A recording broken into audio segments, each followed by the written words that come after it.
Okay, perfect. We can start, actually. And let me share the screen. Yeah, sharing the screen here. Okay. Good. Perfect. Okay, so let's go to our course tutorials. Good. Okay, so last time we started talking of beaches and as a smooth transition between the land and the sea, which is covered by loose material in most of the cases. There are some very rare cases of beaches that are not covered by loose material, especially if they were subjected to erosion. You may find also rocks. But it is very unusual. Usually when you have this kind of smooth transition, indeed you have some sand or loose material like grain or gravel, thing like that. And we also discussed the importance of these environments. Now, given that these environments are important, it's clear that it's also important to preserve them and to recover them if they were perturbed by some kind of human intervention or natural changes. In order to protect them, recover them, we need a strategy. And these strategies may refer also to the use of infrastructures or the so-called hard solutions, which require the construction of coastal works, like breakwaters, groin, coastal defenses. You can also use nature-based solutions, which actually don't require a real design, because nature-based solutions very often they don't need to be supported by a computation, a quantitative computation of their performances, a quantitative estimation of their performances. This is why nature-based solutions are also designed by ecologists, recommended by ecologists who also propose the recipe to actually realize these nature-based solutions, to put into practice these solutions. But if we opt, and in some cases we need to, for structures, for the use of structures, for the use of coastal structures, we need a quantitative design which is in the domain of engineering. So, of course, in these cases, we need to estimate design variables, or let me call, because design variables in English is not really used. In Italian, we say variabili di progetto, and it's clear what they mean. They mean the size of the structure. They mean sizing the structure. In English, design variable is not really correct. Probably the best term is project variables. So we need to estimate these project variables, like the length of a groin, or the width of a breakwater, or the thickness of a breakwater. And in order to make this design, we need to make predictions. We need to make predictions of how the beach will evolve in the future without any intervention, and how the beach will evolve in the presence of these interventions. So we need, as I said, to make predictions and to make quantitative predictions, because, as I said, this is a kind of quantitative design. So how can we make these quantitative predictions? There are several methods that can be used, but, and here we go to the subject of today's lecture, we need to use concepts of beach hydrodynamics and morphodynamics. What is beach hydrodynamics and morphodynamics, or coastal hydrodynamics and morphodynamics? Actually, we could use just one word, which is coastal morphodynamics, which means dynamics of the morphology of the beach, which means describing how the morphology of the beach will evolve into the future. And this description needs to be supported by an hydrodynamic study. Hydrodynamics is the discipline that studies the movement of seawater in the proximity of the coastline. clearly, it is this movement of seawater, it is the action of waves that shapes the beach. And therefore, we need to put together these disciplines. In order to study morphodynamics, which means in order to study the evolution of the beach, I need to study hydrodynamics. In fact, some people simply say coastal morphodynamics, which implies, by definition, hydrodynamics. For clarity, we use both the words, and this means that we have to study both the movement of waves and the movement of sediments, which sediments that move because they are moved by waves. So we have to study both. So at the beginning, we study the movement of waves. We study waves behavior. We make a prediction in the future of waves behavior. And then we study the morphodynamic behavior.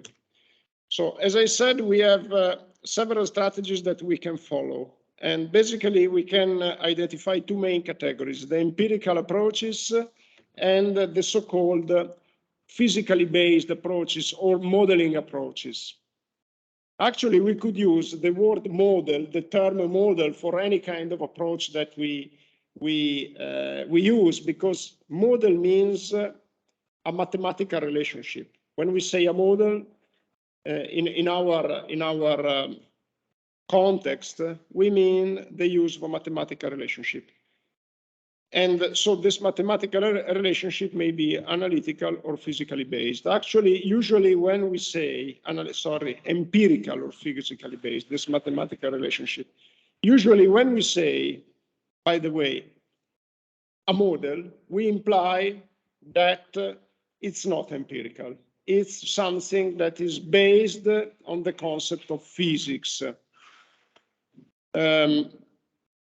So what is the difference between empirical relationships and models or physically based relationships?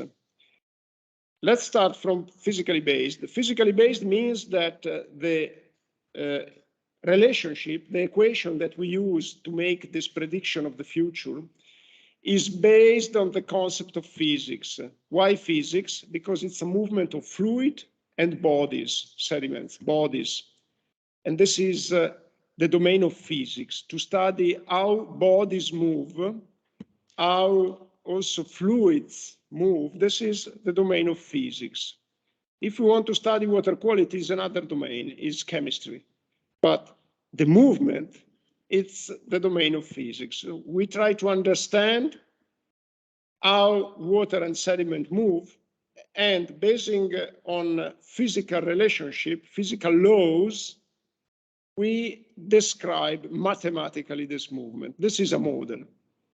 An empirical approach is simply an analytical description of the results. So you observe something and you find the best equation, no matter its kind, its shape, its nature, you find the best analytical relationship, the best equation describing the results. This is a very empirical and very reasonable approach, because you may say, if I find a good relationship describing the results, which means a good relationship to make prediction, why should I care about physical understanding or about more complicated models?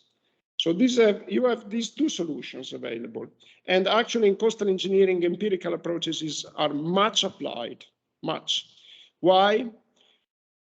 Because the underlying physics is a bit complicated. You know, when you talk about interaction between water and solids, it is complicated. There is turbulence. Complication is not really a problem per se. In the past, it was a problem because we didn't have the personal computers. We didn't have so much computational capacity. Now, it's not really a problem per se.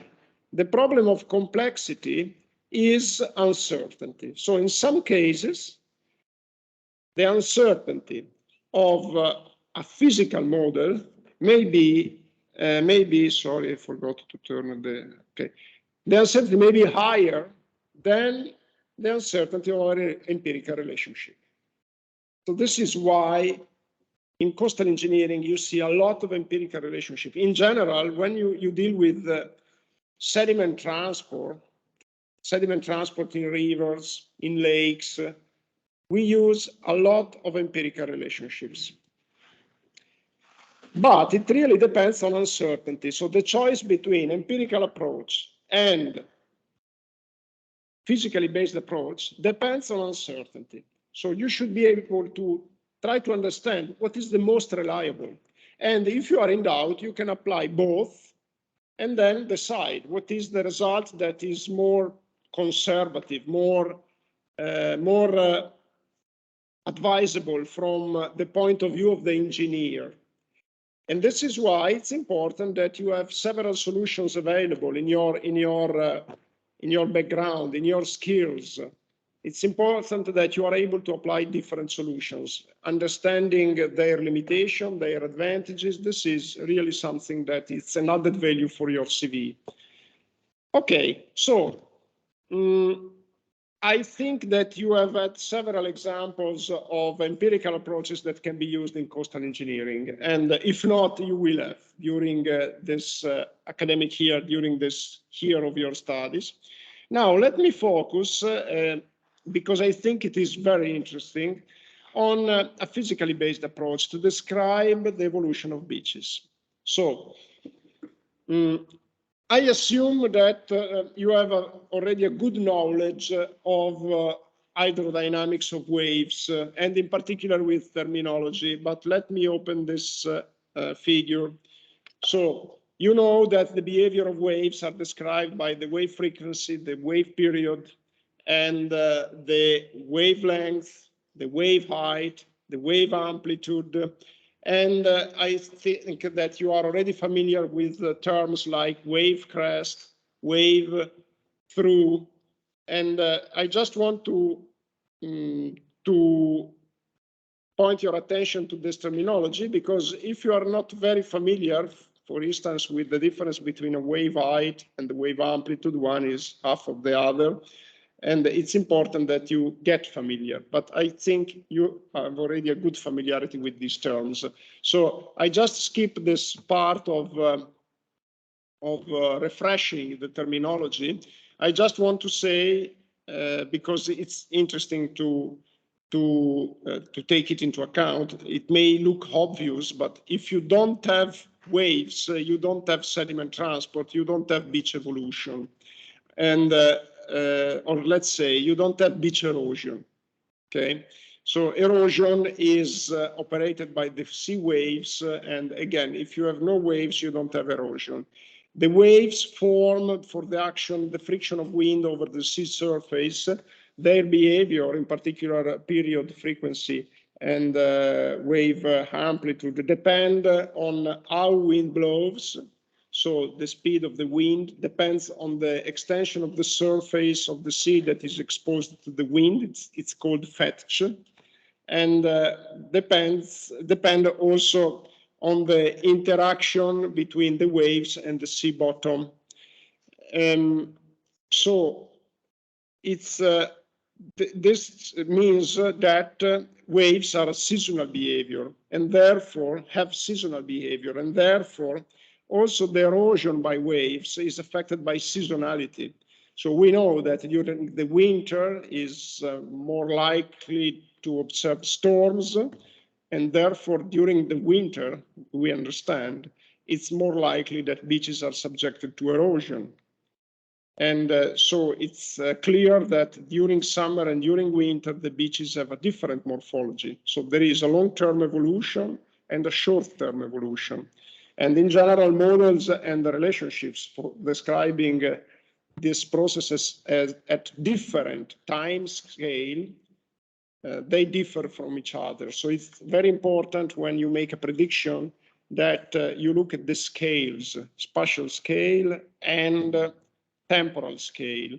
So there are models that are good for a short-term prediction, like seasonal prediction. There are models that are better for a long-term prediction, like 10 years, 20 years. Okay, now let's focus then on the beaches, which are our interest. And let me open this figure here. What are the main behavior of the shape of a beach? So first, there is an offshore area, an offshore context, where basically we have a very deep sea, very deep ocean. If it is very deep, it means that the interaction between the waves and the sea floor, the sea bottom, is limited. Why it's limited?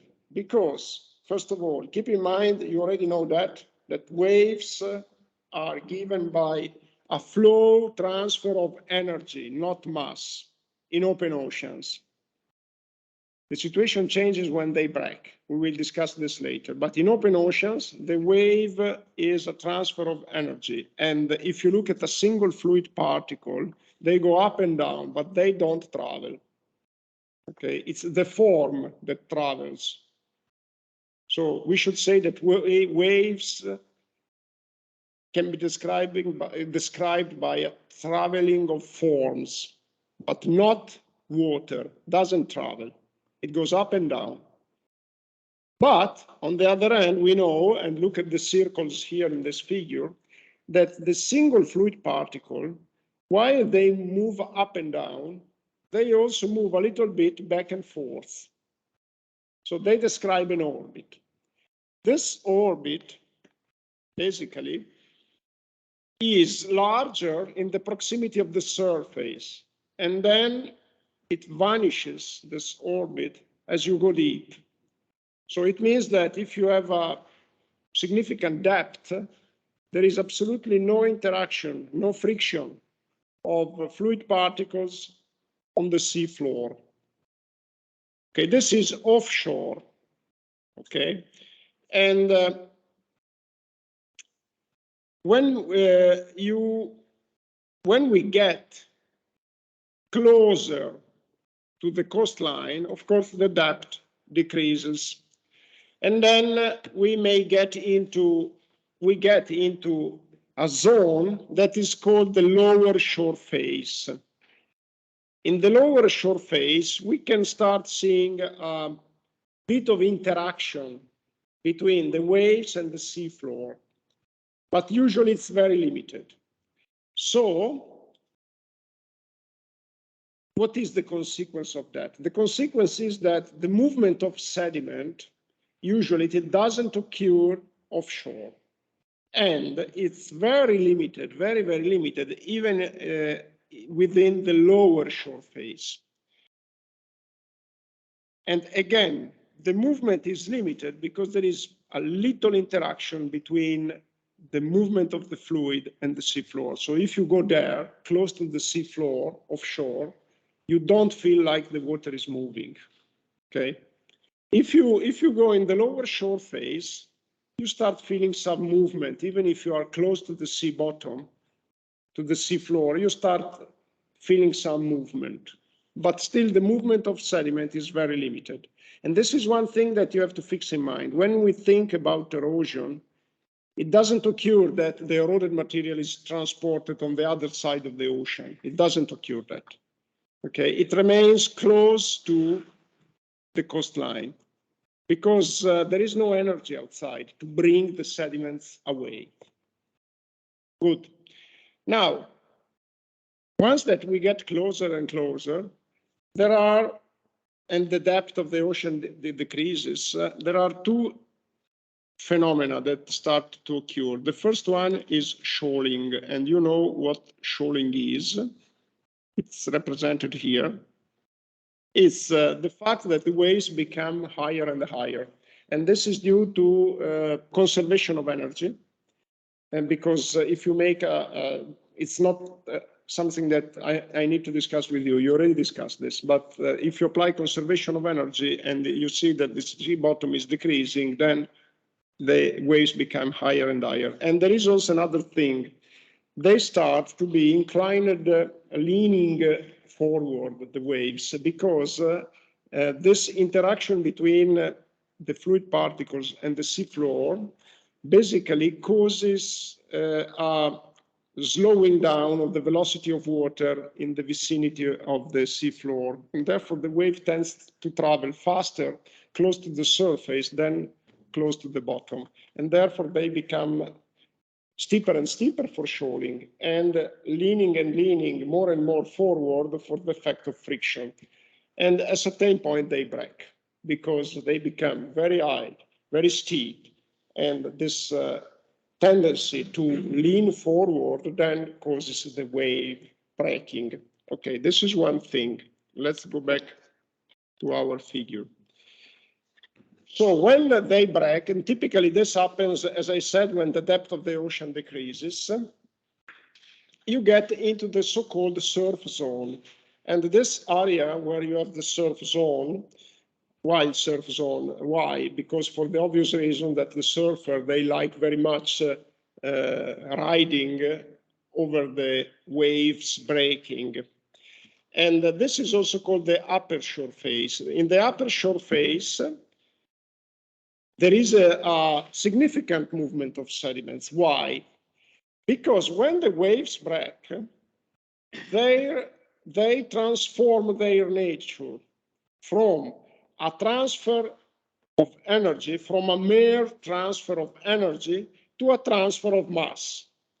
And this is why the surfers like it. Because while before breaking, the fluid particles go essentially up and down, then after breaking, they rush towards the beach. This energy is transformed in kinetic energy, okay? And kinetic energy means in the direction of the wave. And this means transport of mass. So this transport of mass moves a lot of sediments. While the wave rushes towards the beach, it brings with it a lot of sediments that are brought towards the beach in a first phase, but then the wave, the broken wave, reaches the beach and goes up and down along an area, a zone that is alternatively wet and dry, wet and dry, wet and dry, and this is called the swash zone. Swash, it's written like this.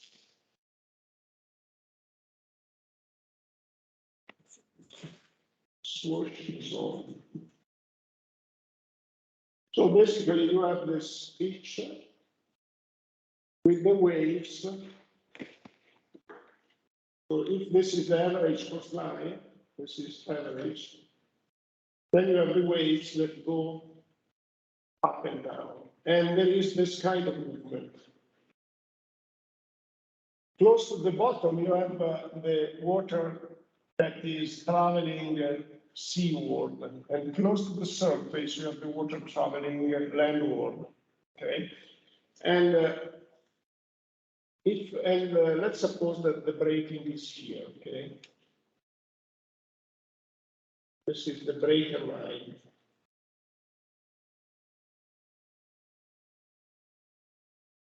Breaker line.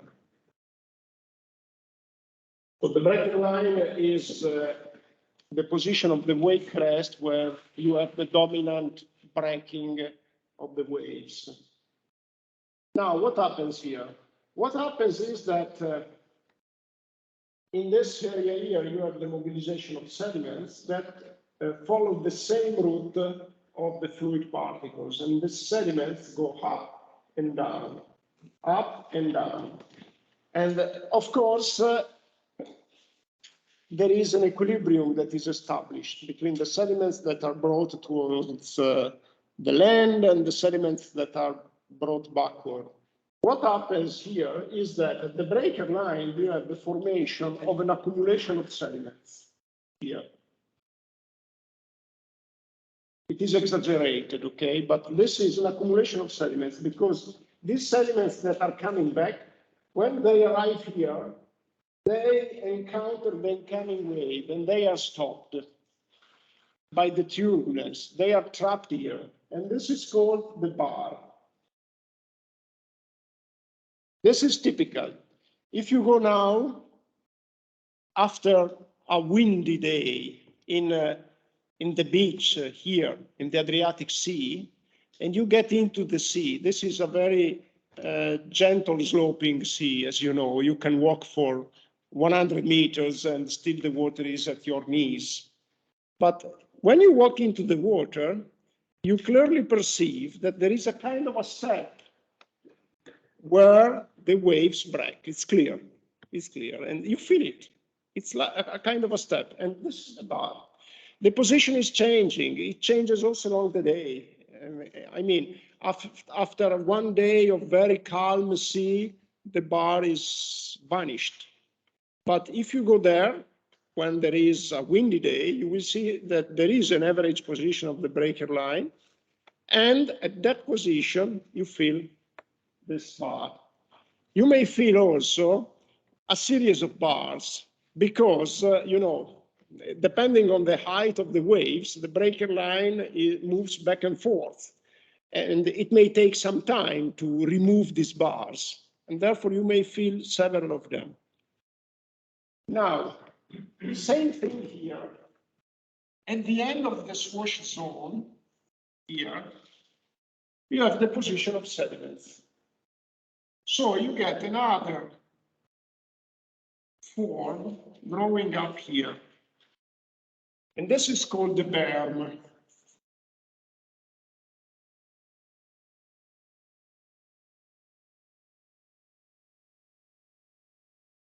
After the berm, usually there is an area that is at a lower elevation,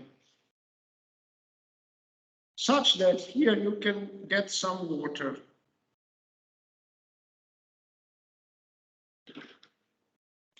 You can get some water here. And this is called, if there is indeed this kind of channel, this is called the wrangler.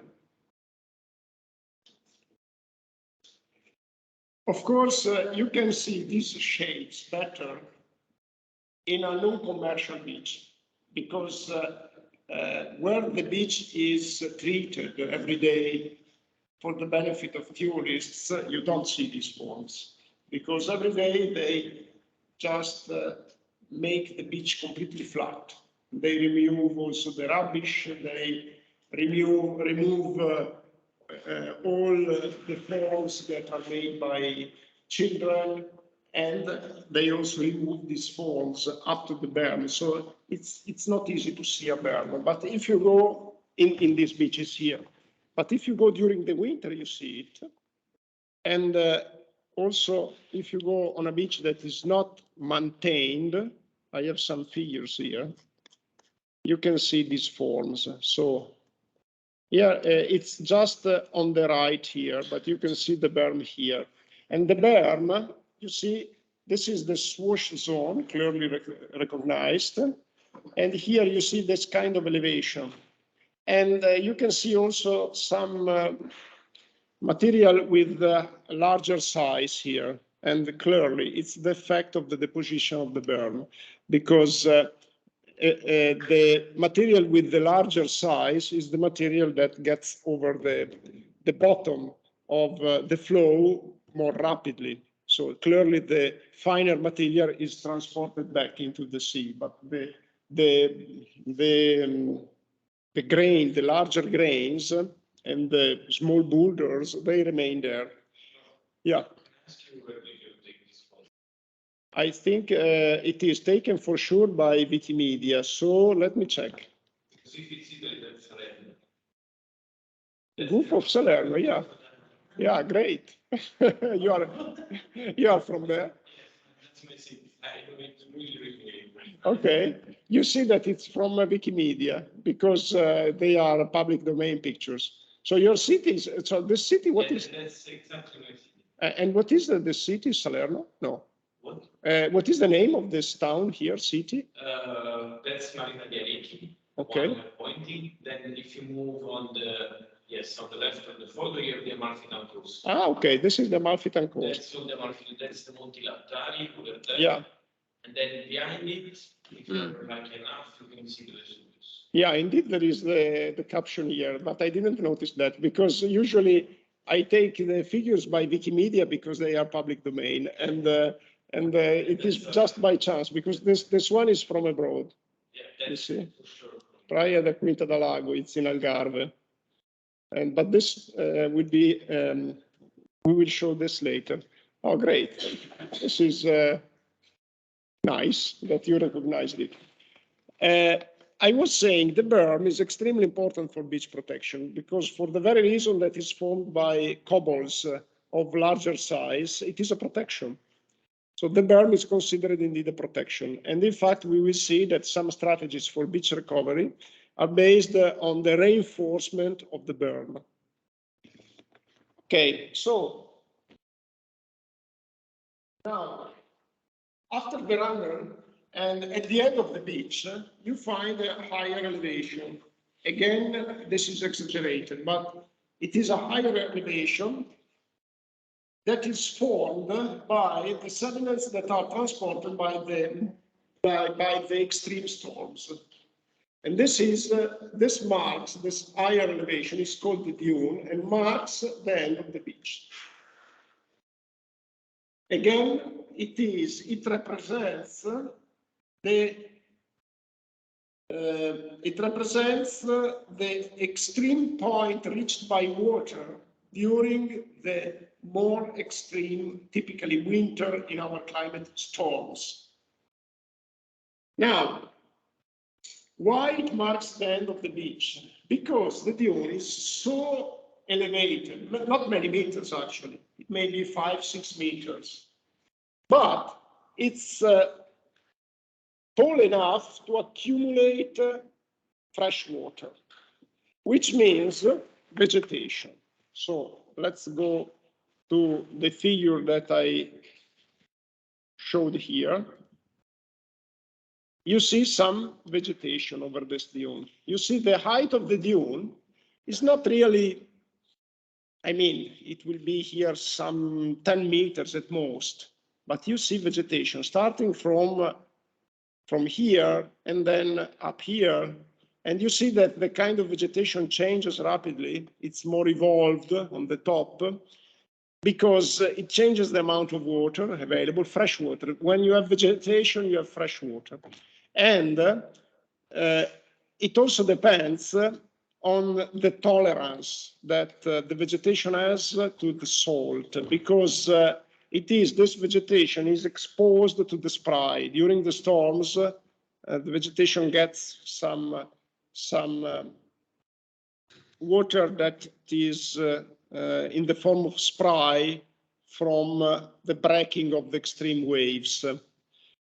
The dune is extremely important for beach protection because it is a barrier. It is a barrier, and due to the presence of vegetation, it's a strong barrier. So it is extremely important.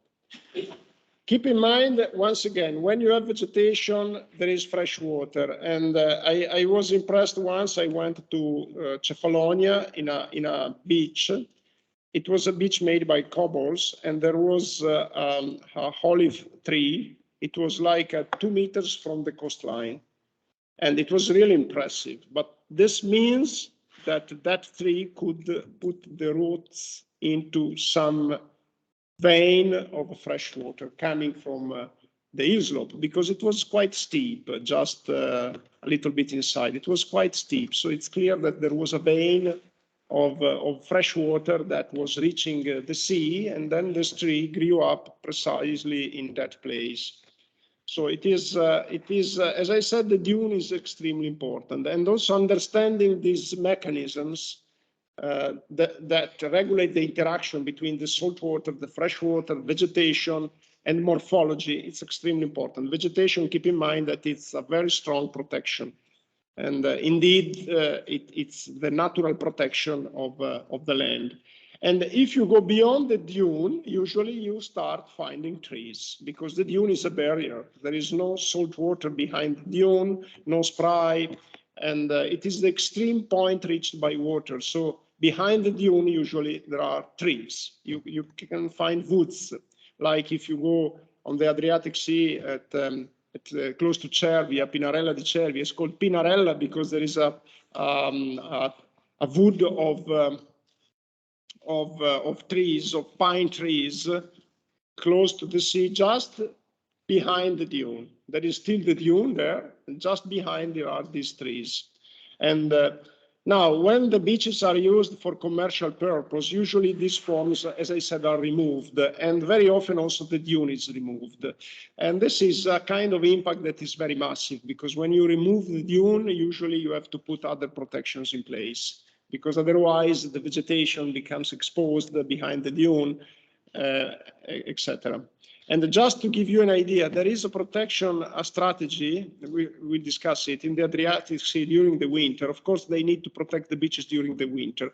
And there is a strategy for protection that is called beach scrapping. Scrapping means that with an excavator, they take the sand from the coastline and bring it back to build an artificial dune during the winter. And if you go there during the winter, you will find these forms unusual. And one may say, why is that?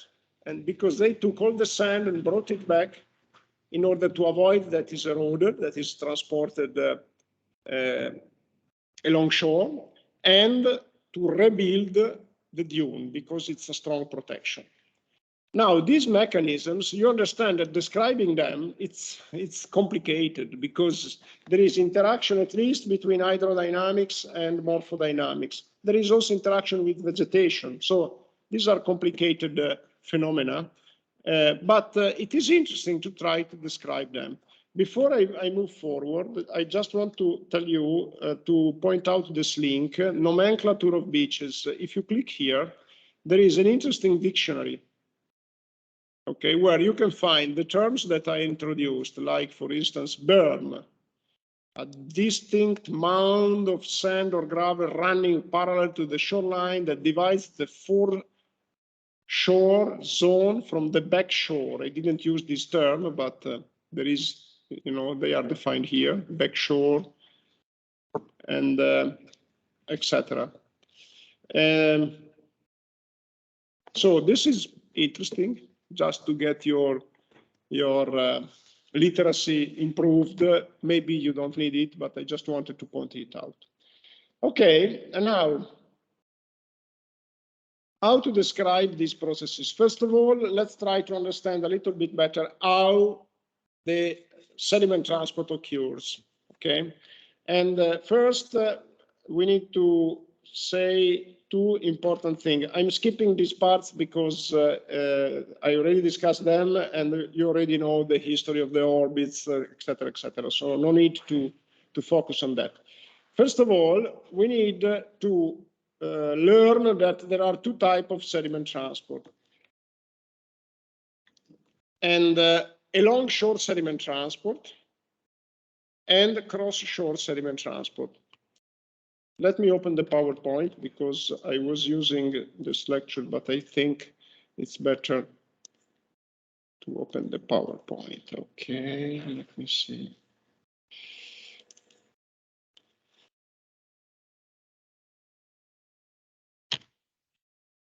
Okay. Okay. Along-shore sediment transport and across-shore. It's quite self-explaining from the terminology. What is the difference? Across shore is given by sediments that are moving towards the coastline and towards offshore. Okay, along shore means along the coastline, and typically there is a difference in time scale. Across shore sediment transport evolves over shorter time scales. Along shore, longer time scales. On the other hand, across-shore sediment transport is something that is less concerning because it can be easily reverted. Sediments don't move much away; they stay there. Maybe a little bit offshore, but not much offshore. They can be easily recovered. And indeed, this process evolves on short time scales. So it typically happens that during the winter is increased and the beaches can be eroded, but then during summer, beaches are typically rebuilt. So the natural cycle is a cycle that basically is less likely to introduce long-term changes. A long-shore sediment transport is more concerning because it means that sediments are moved away somewhere else, not in the middle of the ocean, but somewhere else. And this is a little bit more concerning indeed. Typically, breakwaters help to mitigate the across-shore sediment transport, and the groins, which we will discuss, which are perpendicular, are displaced. The groins are structures that are displaced perpendicular to the coastline. They block the along-shore sediment transport. I just want to show you a picture of a groin, but let me take it. Okay, let me take it from Google because it's simpler. Second, sorry. Okay, groin. Groin can be written with a Y or with the I. Groin. Let me see. No, this is something that there is a synonym groin. C. Should be an E after But there is also the Y. No. India after N. In English. No. No, just 1 second. Groin. Post. Okay, good. These are the groins. So you can see these are these structures here. You see that they built this kind of walls that are perpendicular to the coastline, and the sand is trapped between them. This is a nice picture. It's an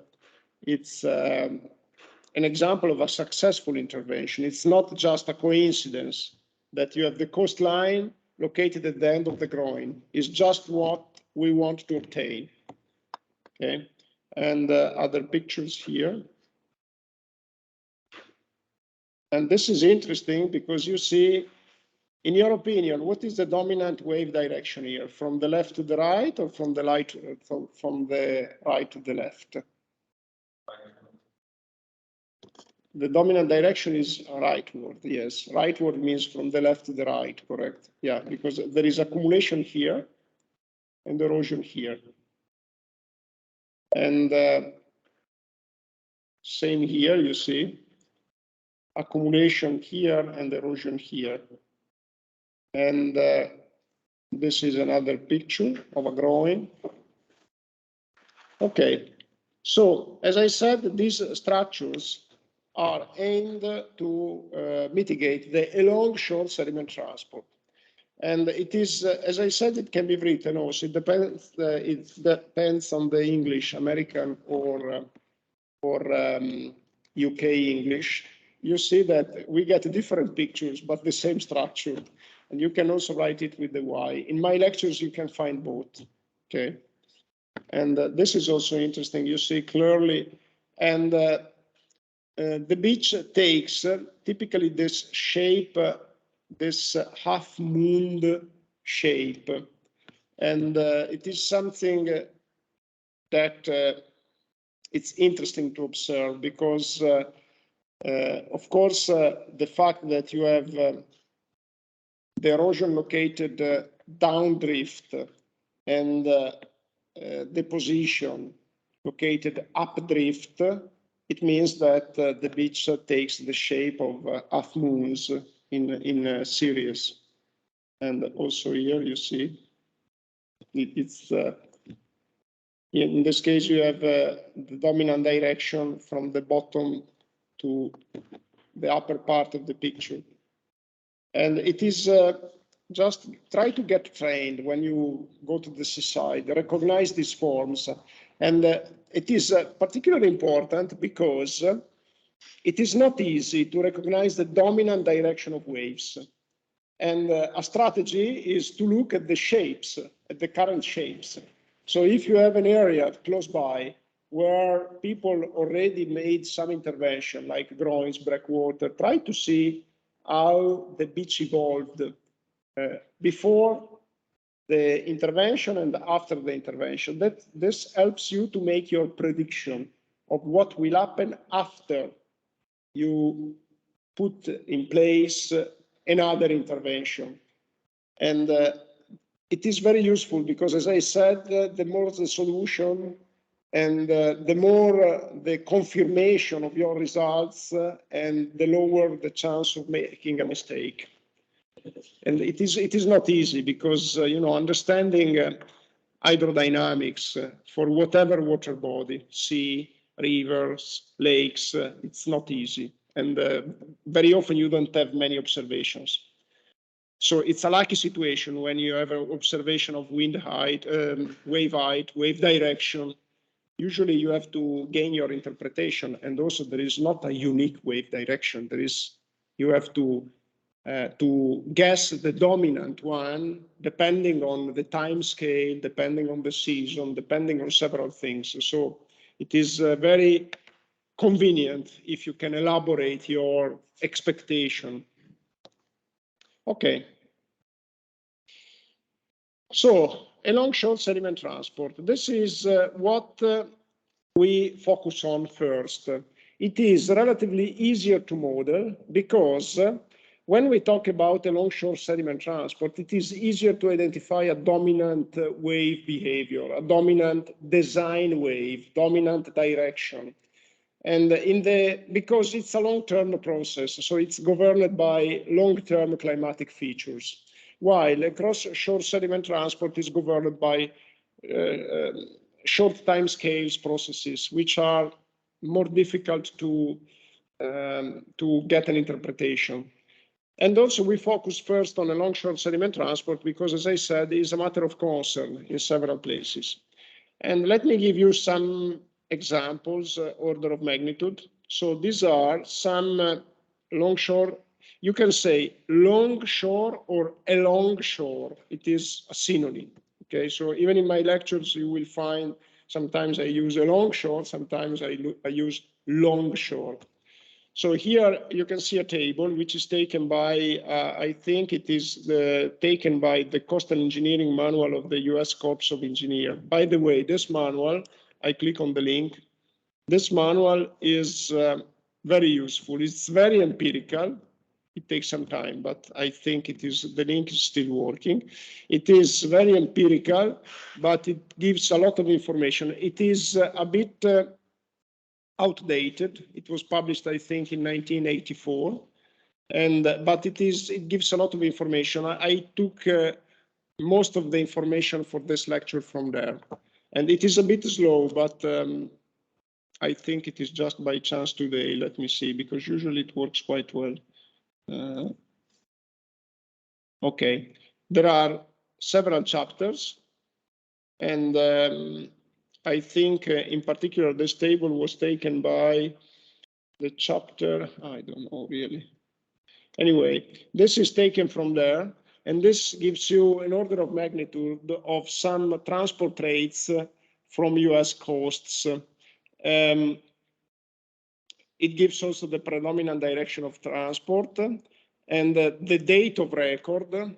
In this case, it was monitored. There are several monitoring techniques for monitoring the transport rates. Usually they use traps. So they put a trap for sediments and leave the trap there for about 10 days, 2 weeks, 1 month. And then after 1 month, they measure the volume that has been trapped into the trap. The volume. Sorry? CU means cubic, I think it is cubic meters per year. Okay. It is cubic meters per year. And you see that the date of record is a bit diverse. So there are some records that are very short. And when you have just 10 years, couple of years in some cases, it's not very reliable. 10 years is already something. But there are some records that you see that last for more than 100 years. Of course, they are more reliable. And You see that the numbers are impressive. I mean, if you talk about 300,000 cubic meters per year, it's interesting. It's a lot of sand, a lot of gravel, a lot of material. And okay, now, as I said, there are several empirical formulas, and I will give you an example of one. I think it is interesting to focus on these physically based ones. And the most interesting opportunity, I think the most interesting example is what is called the CERC or CIRC formula. I don't remember what the acronym stands for. I think it's the acronym of an agency. Probably there is written here. Just 1 second. And I think it's an acronym of an agency. But anyway, this is known as the CERC formula, or it's also called the energy flux method.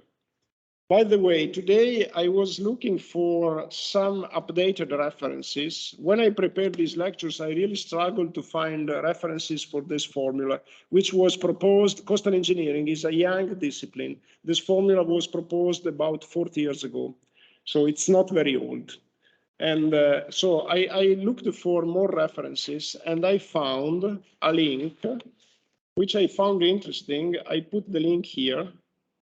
And I think it is interesting because I didn't find this when I looked the last time. I think that even if it is a thesis, so you have to understand the reliability of this document, but still I looked at the part on the CERC formula, and I think it is reliable.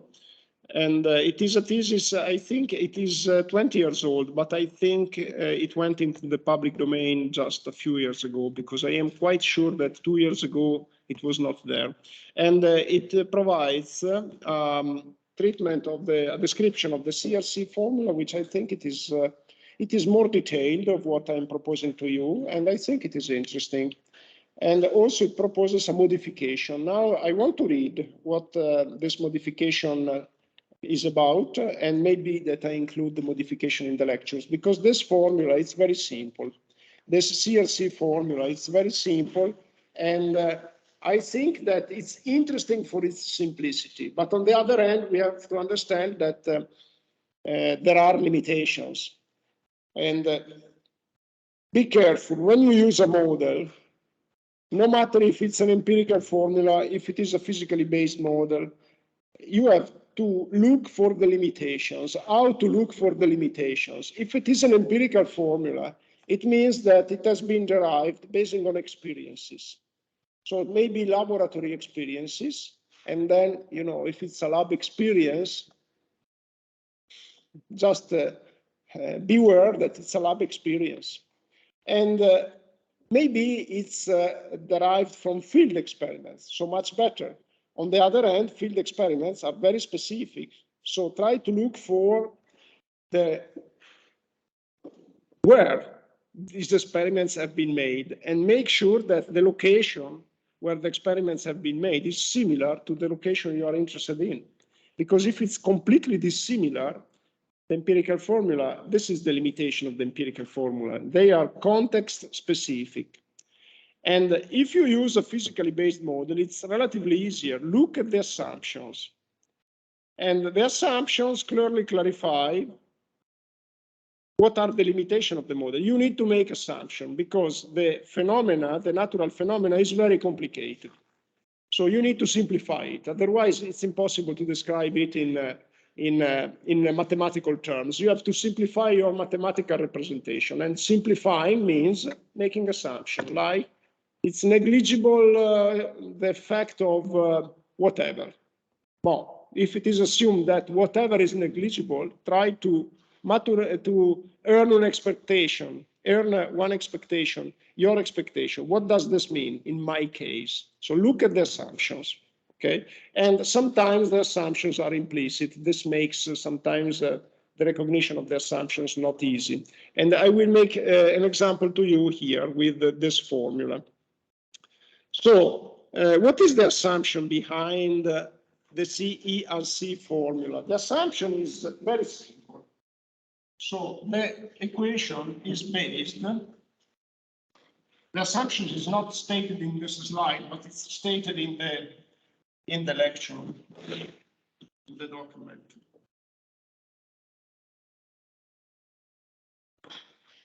So the assumption is that the sediment transport rate,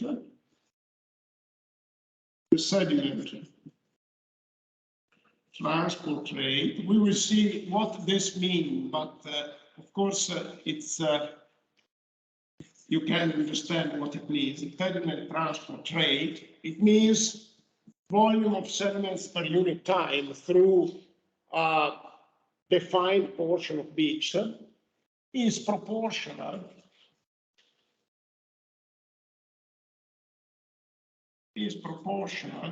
to the energy flux.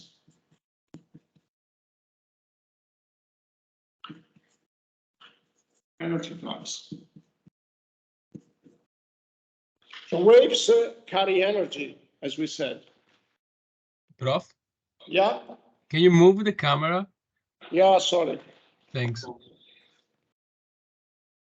I forgot you. Thank you very much. And I'm not sure whether you can see the blackboard. I think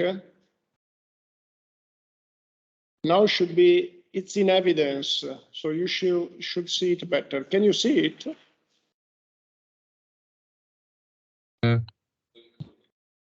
Okay. So the assumption is very simple. This means that the only wave behavior that matters, the only behavior that matters is energy flux. And this means that sediment transport doesn't depend on the size of the sediments, doesn't depend on the shape of the beach. It's just energy flux. Okay, which is, I mean, it's interesting because it's clear that the energy flux is the determinant, is the driver, is the driver. It's interesting. On the other hand, we need to see the limitation here. So when I found that thesis, which I linked, the student proposed a modification in order to take into account the type of sediments. Because, of course, this is a limitation. This makes the approach simpler. It's very simple. You will see it's the appearance. If you look at it, it doesn't look simple, but you will see that indeed it's quite simple to derive. Under this assumption, it's quite simple to derive the sediment transport rate. On the other hand, clearly there is a limitation. Now, so under this assumption, of course, the first thing that we have to do is to compute the energy flux given by a wave. So we introduce an assumption that there is only one plane wave forcing our beach. Only one. I think you know what a plane wave means. Okay, it means that the crests are displaced along a series of parallel planes. And the direction that is perpendicular to these parallel planes is the wave direction. This is a plane wave. So let's suppose that we have just one dominant plane wave, and let's compute the energy that is carried by this wave along the beach in the along-shore component. So we have to start from this computation. Okay, how to compute the energy of a wave? First of all, yeah, question. The wave is the projection we see of the wave on one axis. Let me, are you referring to a figure that just 1 second. This is what I think it's. Okay. You mean this or? No. The one only with the shape of the wave. Yeah, this one. Yeah, let me think if this is necessarily a plane wave.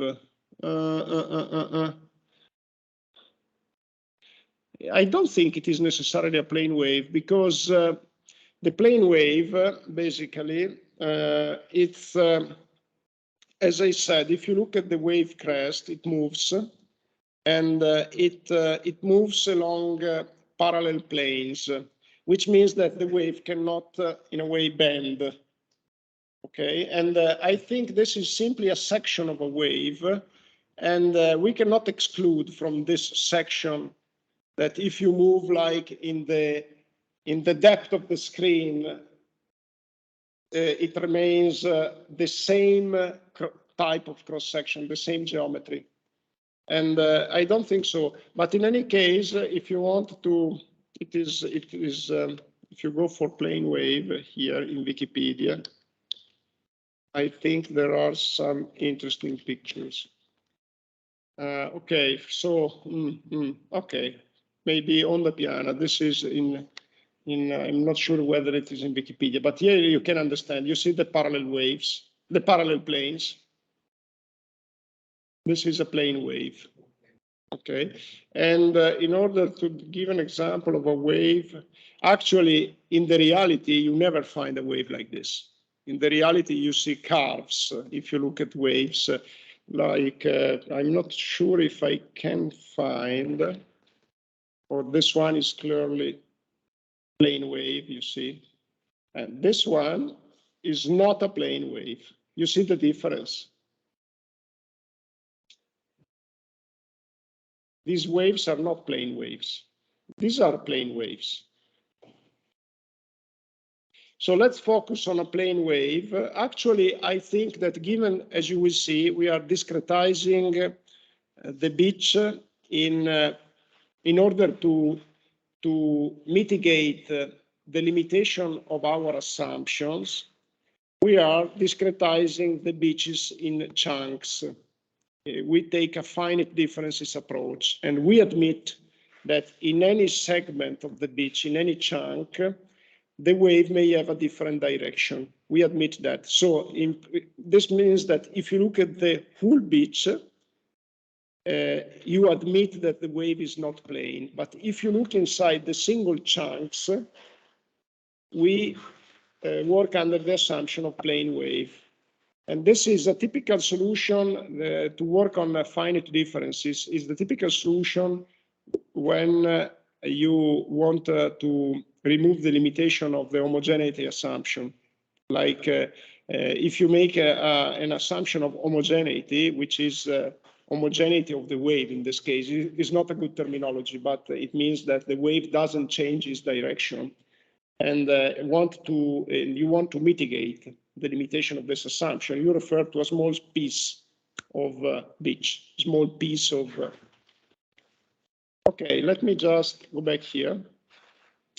And now we need to compute the energy of the wave. I think maybe that you already did this computation, but I want to repeat it. How can we compute the energy of a wave? First of all, the energy has two components, the potential energy and the kinetic energy. Okay, and there is the potential energy, which is located to the position, and the kinetic energy is related to the velocity. Waves, the velocity is only up and down, as we said, because we are working here before braking. And so, in principle, we need to estimate both potential and kinetic energy. So let's start with the potential energy, okay? And the potential energy, let me just make a sketch. Sea bottom. Sea bottom, and here is the wave. Let me try to make something, a meaningful sketch.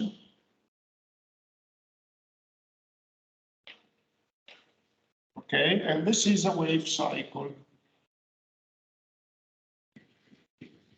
This is a wave cycle. In some textbook, it is also called wave phase, but I prefer to call it wave cycle because it's more immediately understandable, because a phase may also be a portion of the cycle. Okay, let's focus on the whole wave cycle. And you have a mean sea level, with respect to which I want to compute the mean sea level is, let me see, yeah, it should be half distance between the through and the crest. I'm not sure. Okay, anyway, and anyway, it's quite precise. And this is the sea bottom, the sea depth. Let me just call it VB. VB. Okay, and let's consider then the computation of the potential energy with respect to the mean sea level. Okay, potential energy, we can express it in this way through we need to compute the mean potential energy along the wave cycle. Okay, so this can be computed by, let's call it as I called there, EBP. EBP. This is given by the integral between minus dB and let me call it eta. Eta is the position of the surface, but the position of the surface is varying along the wave cycle. So I cannot say here, put the wave amplitude, the wave height. I cannot, because if I could also put here the wave height, but the wave height is actually I need to integrate over the depth, the whole depth of the wave, which is varying along the cycle. So this is varying. This eta extreme of integration is varying between the coordinate here of the wave height, which is, I can call it HB, and let me see, HB, yeah, and minus HB. It is varying. So this integral is to be computed on average over the wave cycle. Integral of what? Potential energy. So potential energy is given by mass, gravity, position, and the position of what? Of a generic fluid particle. So if I refer to this first section, for instance, the generic fluid particle may be here. And I need to compute the integral for all the fluid particles from minus dB up to the surface, which in this case is at the position HB, but along the wave cycle is changing. So this is why I use the eta here. Okay, as I said, the potential energy is given by mass, gravity, and the position of the generic fluid particle. So mass, gravity, let me just, instead of mass, using the mass density, rho, g, and let me indicate the position of the generic fluid particle with z.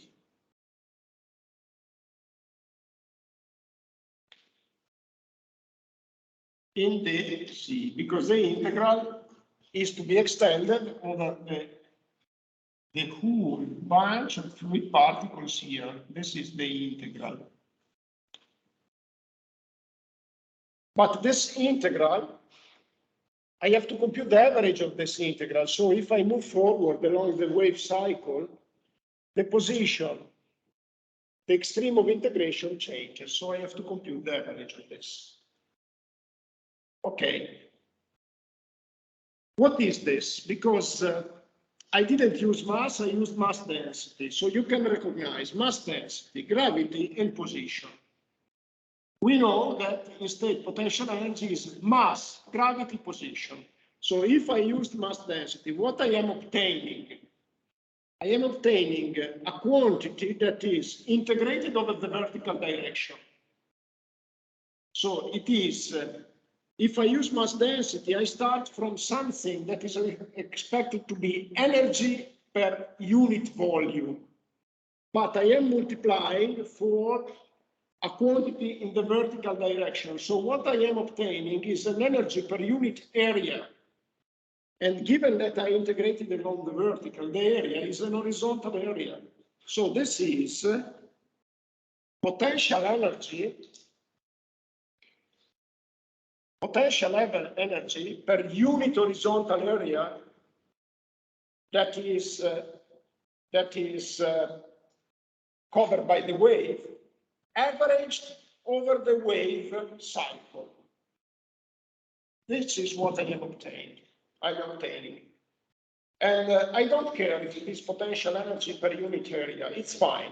I need energy. If I really want to get the value of energy, it's not a problem. I multiply it by the area that I'm considering. I don't need to multiply for the area now because as we will see, we will compute, we are interested in the sediment transport per unit length of the beach. So I'm not interested in covering the whole area now. Let's wait for it, okay? It's just important that we understand that this is indeed an energy. It's an energy per unit area, averaged over the wave cycle, okay? Now, in order... Shouldn't we subtract below part of the... Yes, correct. I was forgetting it. I have to make here a minus because given that I want to compute the energy with respect to the mean sea level, I have to subtract this portion here. So, and in this case, I don't need to take the average of the integral because it's from minus dB to 0. And I mean, 0 is not changing of the same quantity, rho G Z dz.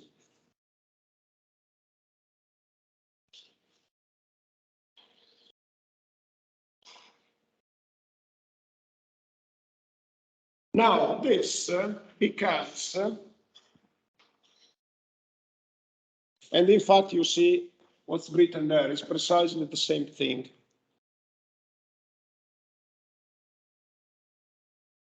So we can rewrite this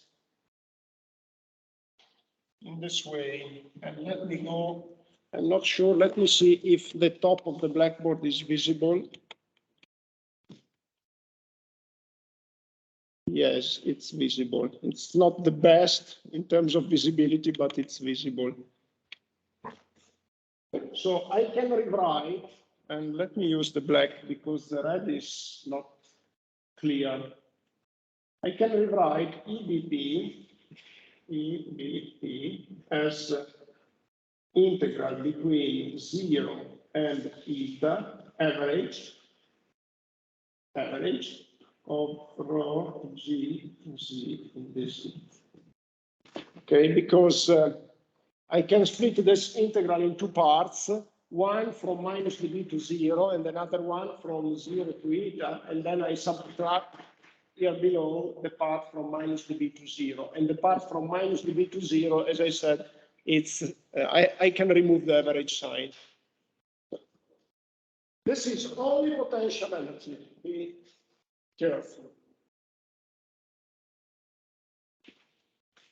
Now, this integral is quite easy to compute. If we keep the average sign over there, it's easy to compute it. And let me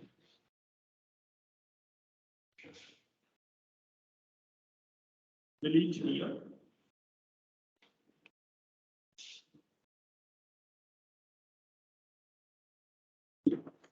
So the integral EBP can be written as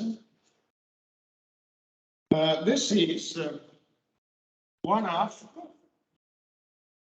rho G Z square and yeah, averaged. Z is eta. Yeah, eta, sorry. Eta.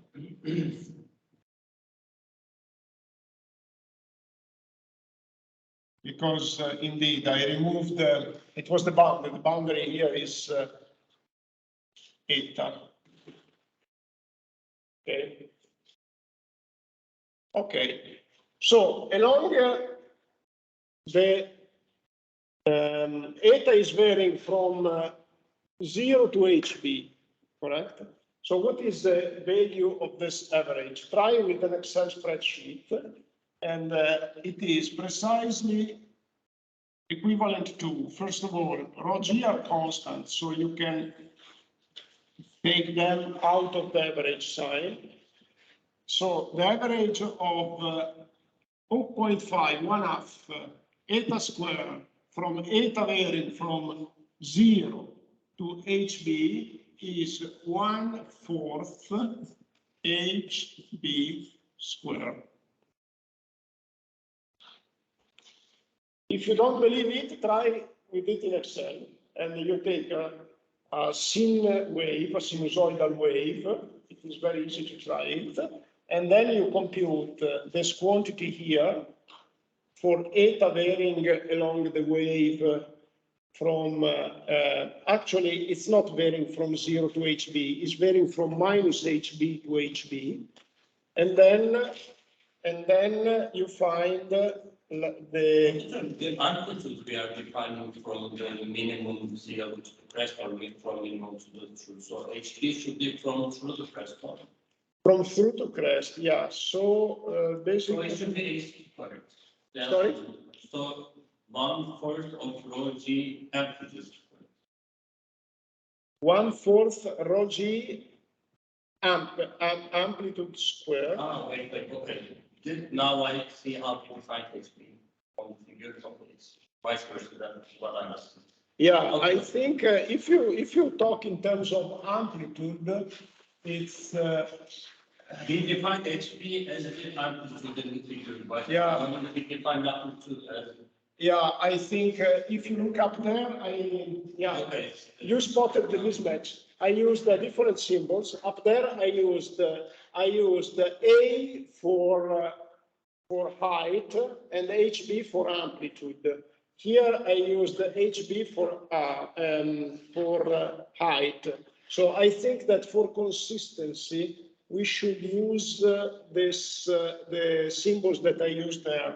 So here we should.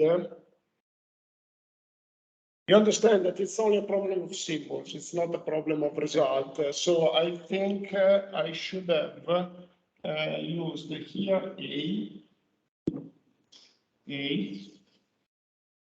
and then if I put A there, I have to use A here, which is equal to 1/8 rho G HB squared. Let me just check because in the web page I have, I think I have a sketch. So let's see whether it's consistent.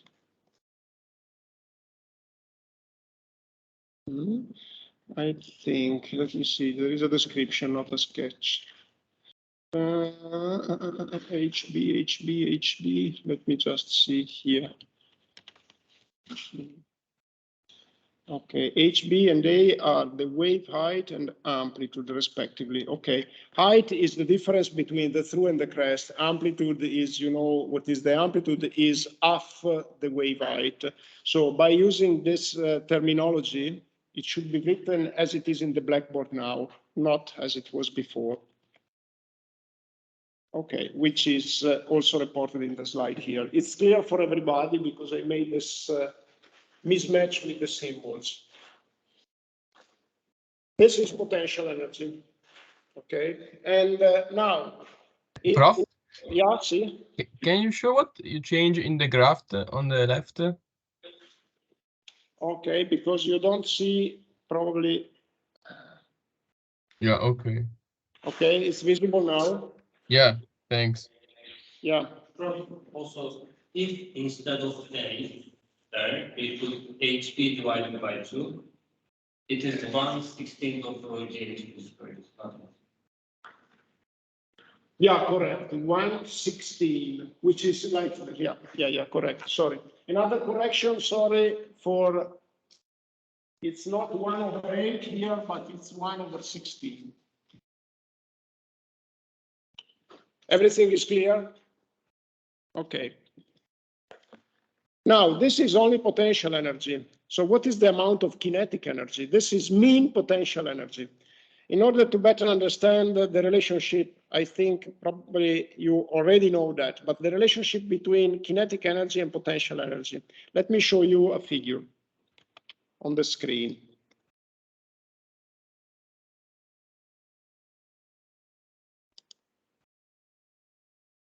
No, not this one, sorry. Okay, here. Not really this, just 1 second, here. Okay, good. Okay, this is the progress along a wave cycle of total energy, dashed line, potential energy, blue line, kinetic energy, green line. So, of course, if you look on the extreme left, this fluid particle here, red point, max of potential energy, zero kinetic energy because it goes up and then stops before going down. So here you have the least zero kinetic energy, the max of potential. In fact, you see the green line, zero, blue line, max. Now let's go in correspondence of the mean sea level. Here, potential energy is zero, but you have the max velocity of the fluid particle. So max of the green and max and mean of the blue, and so forth. The sum of the two is constant, as we expect. Conservation of energy, and when we describe waves, we rely on conservation of energy. But there is a continuous compensation between potential and kinetic. And this graph shows to you that the total energy is twice the potential and twice the kinetic. So if we want to compute from this relationship here, 1/16, rho g hb squared, the total energy is 1/8, rho g hb squared. And this is precisely what you find here. AB, the relationship in the bottom of the slide, it's rho g hb squared divided by 8. Okay, I go back a little bit to this graph. So there is conservation of energy. Total energy is constant, but there is this continuous oscillation of potential energy. We are multiplying by 2 because we took the average, or? We took the average of the potential energy. And then the average of the potential energy is half of the average of the total energy.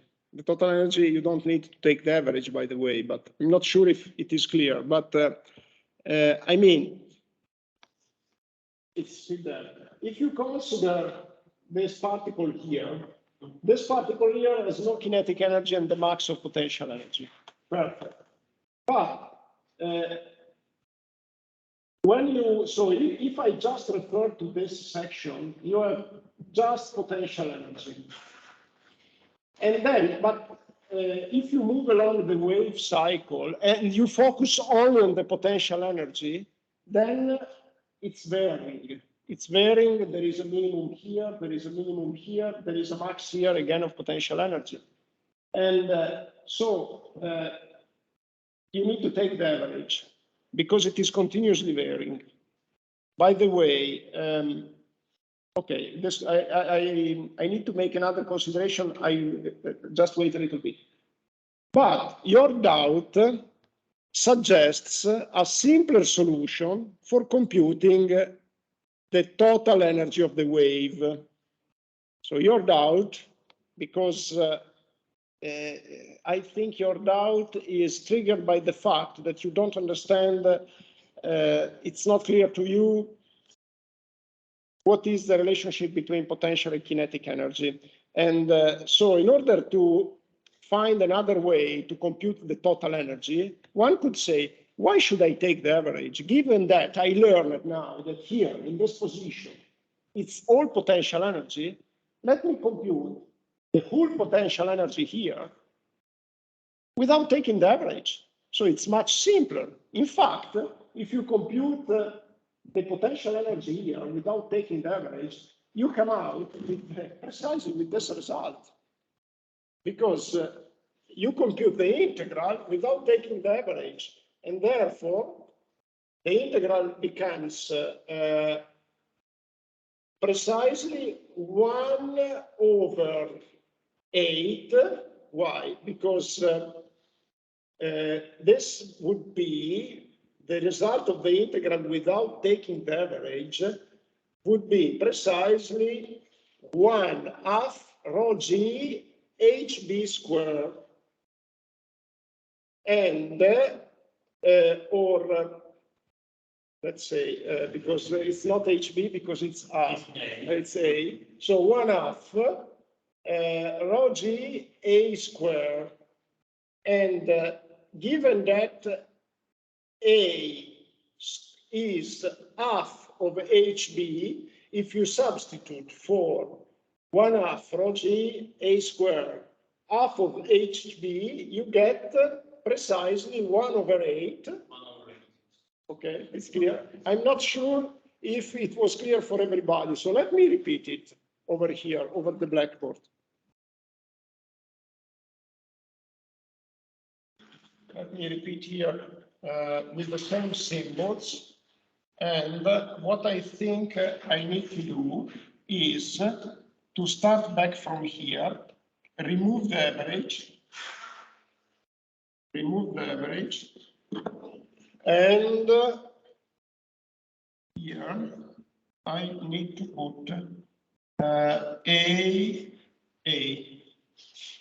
So I take the integral in only this section between 0 and A of this quantity here. This becomes, let's remove the average, and here it becomes A squared, okay?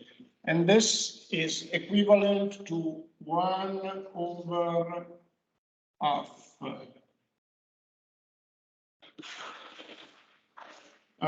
This would be HB half squared.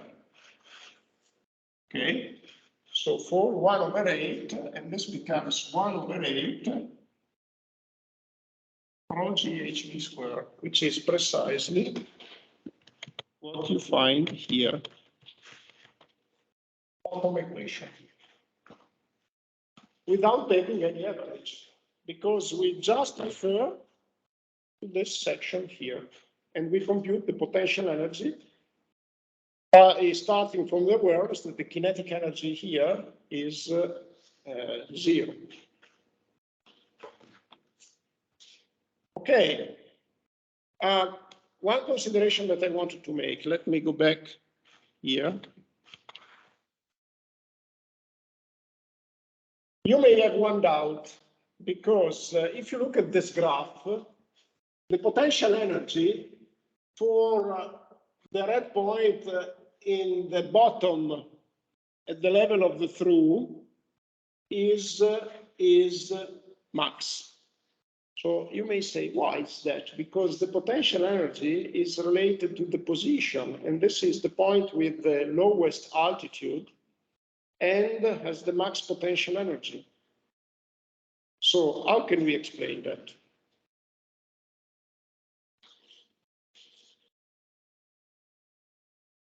Not so easy. So you have to take into account that in fluid mechanics, the potential energy is not only done by deposition, it's also pressure. So this particle there, if you look at the position, is the lowest, but there is a strong pressure of the water below the particle pushing up. This is potential energy. So why this particle goes up afterwards? Because the pressure of water. The water has been compressed when the through passes from there. So if I have water here and I have the wave passing, when the wave gets the through over here, there is a compression of water. And the compressed water is what pushes the particle up to generate the crest. This is why the potential energy is higher, because the kinetic energy has been employed, all the kinetic energy has been employed to push the water down. But in doing that, we originated a pressure from the water below the surface that pushes again up. So in fluid mechanics, again, there is the position energy is given by pressure and position, not only position. So a fluid particle may be fixed there, but if there is a strong pressure below, it means that there is a lot of energy. The fluid particle has a lot of energy. And in a way, is like a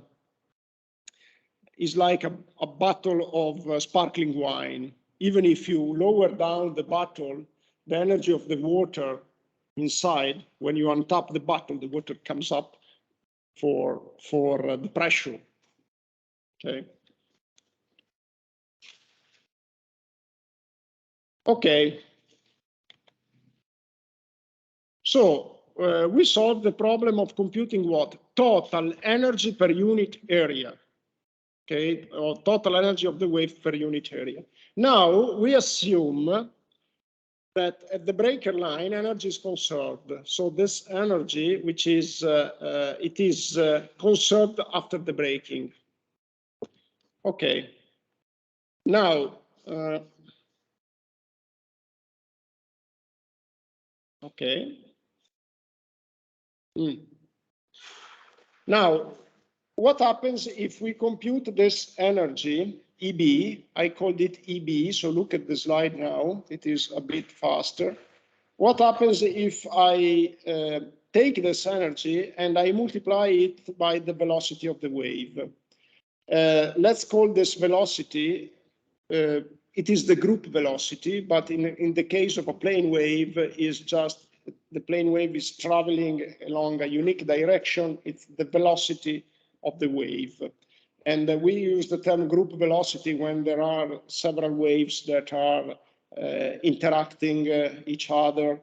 In this case, let's call it group velocity, but it's the velocity of the wave. So if I multiply the energy by the velocity of the wave, what I obtain, first of all, I am multiplying the energy per unit area. I'm multiplying by a velocity, which means that what I obtain is the energy per unit transversal direction of the wave over time. So I get the energy for unit width of the wave over time. Okay. And this is interesting because what I wanted to get at the end of the story is the energy that is hitting the beach per unit width of the beach over time. So I am interested in multiplying by the velocity, therefore obtaining the energy flux per unit width of the wave, because once again, I am interested in getting the energy hitting the beach per unit time and unit width of the beach. Why energy per unit time? Because I want to compute the sediment transport rate. So I need to get the energy rate. Rate means energy per unit time. Sediment transport rate means sediment transport per unit time. In order to do that, I need to multiply the energy per unit area by the wave velocity. And therefore, this is why here you see in the bottom equation a quantity ABW, which is obtained by multiplying AB times the group velocity. How do we estimate the group velocity? I think Professor Archetti mentioned already to you, but in any case, let me just mention it to you here. There is an empirical relationship which suggests to compute the group velocity by multiplying G times C depth to the power of 0.5. Okay, and so it's the same as saying G times HB over K, where HB over K is the breaker index. K is the breaker index. And this is group velocity at the breaker line.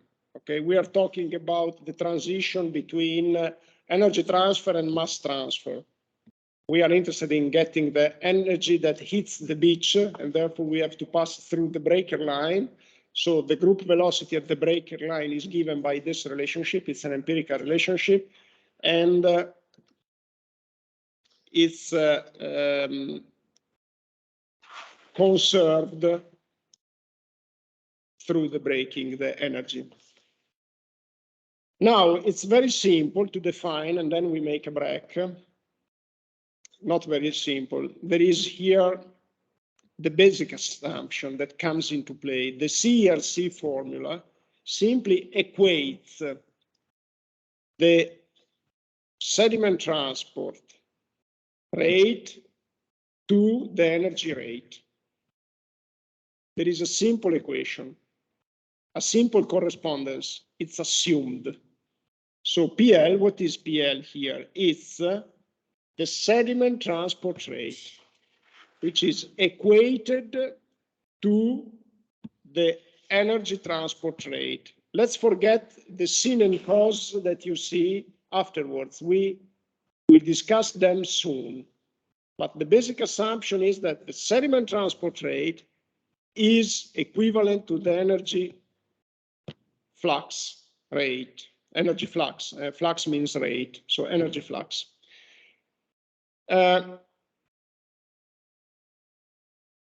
Sediment transport rate expressed as immersed weight.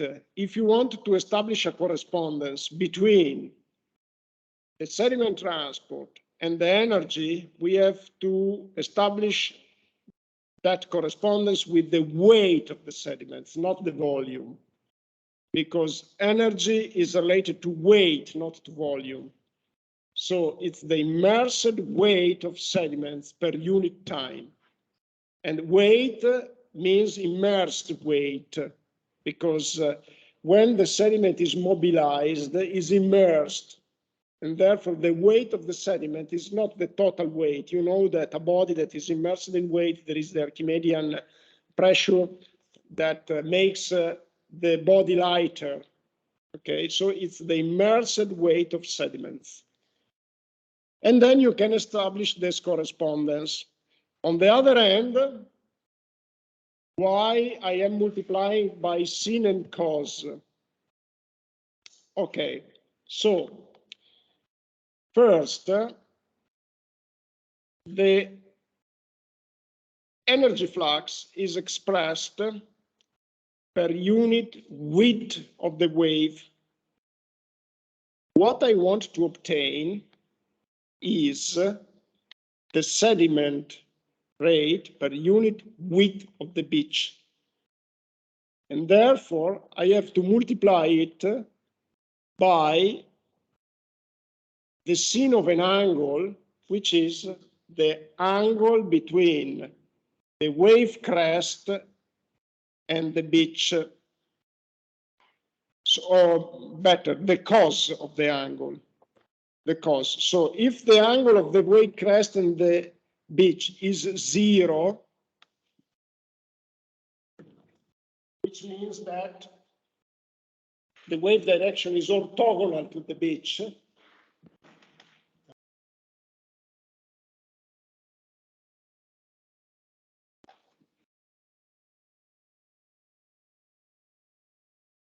And then I make the break. Give me just.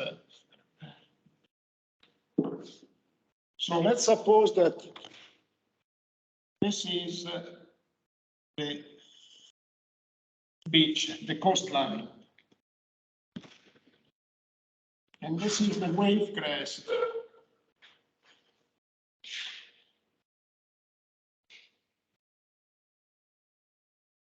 Okay, so it means that the angle between the wave crest and the beach is 0, okay?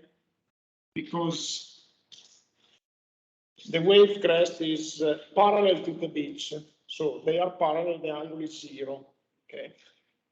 So the energy flux per unit width, this is the unit width of the wave crest, translate in a sediment transport per unit width on the beach.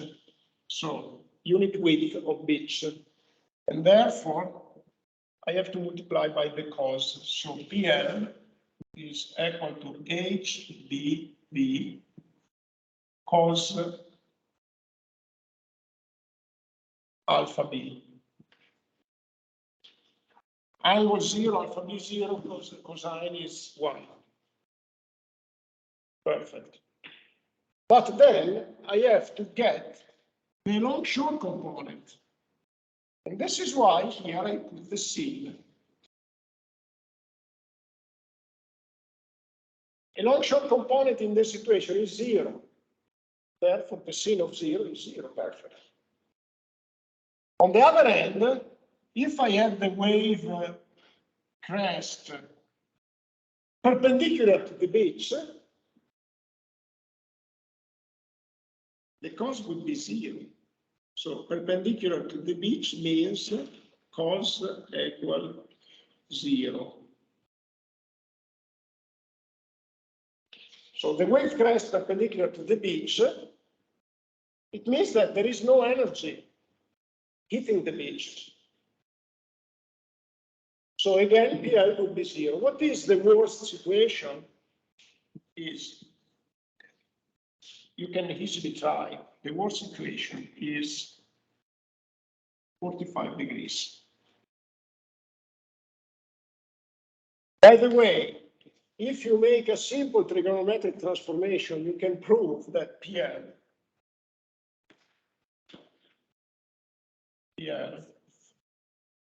is equal to HBV. I think, if I'm not wrong, I'm going by memory, cos squared alpha B. Let me just check because I don't want, I went by memory and here we are.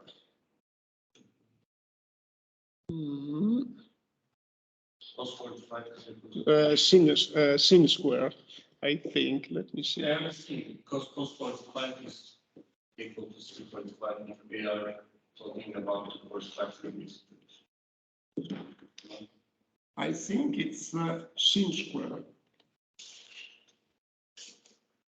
I would say yes, but okay, let me just think of it because sin square. I think it is sin square, not sin square, it's sin 2. Okay, let me check. Okay, anyway, let's stop here. This is for sure correct. Okay. And then let me just, let's wait before this. And this is the formula that I suggest you to learn because it is more instructive to see the two operations. And then we will see with the trigonometric transformation how it comes out. One thing, if you make a very good exam, I may ask this question, like do you remember the CRC formula and how we can derive it? Just for your information, because this is actually, I would say, what we studied now. It's the only complicated mathematical development that we will discuss. So I think I'm not asking too much if I'm suggesting you to try to learn this mathematical development, because it is an essential principle of beach morphodynamics. Okay, but now let's break for 20 minutes. So let's meet again at 5:10.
Okay, here we are. Sorry, I lost a couple of minutes, some more, 5 minutes, because I had a urgency. So it's sin 2 alpha. So let me go back to our original question. And it's okay. This is the relationship with simple trigonometric transformation. Sin alpha cos alpha can be written as 1/2 sin 2 alpha. So basically, from this relationship here, I go back a couple of slides. Here, EB, CBG, sin alpha B, cos alpha B, with simple trigonometric transformation, we get here 1/2 EB, CBG, sin 2 alpha B.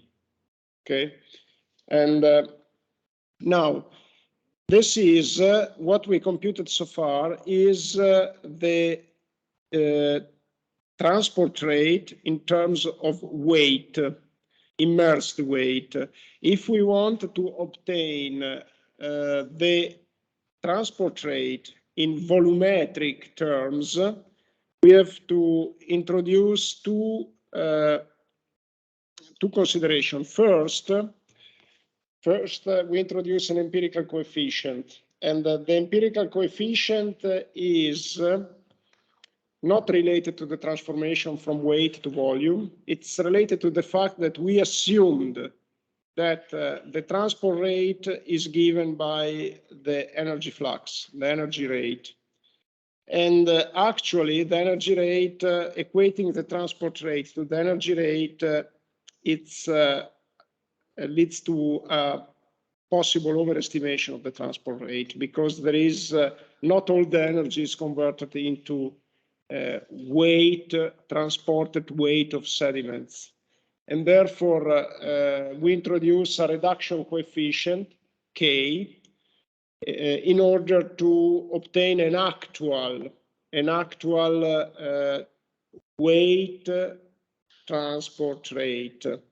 Okay, and this K is, as I said, is a reduction coefficient, so it's included in the range between 0 and 1. You have also to interpret this K as a compensation, as an empirical compensation for the assumptions that we have made.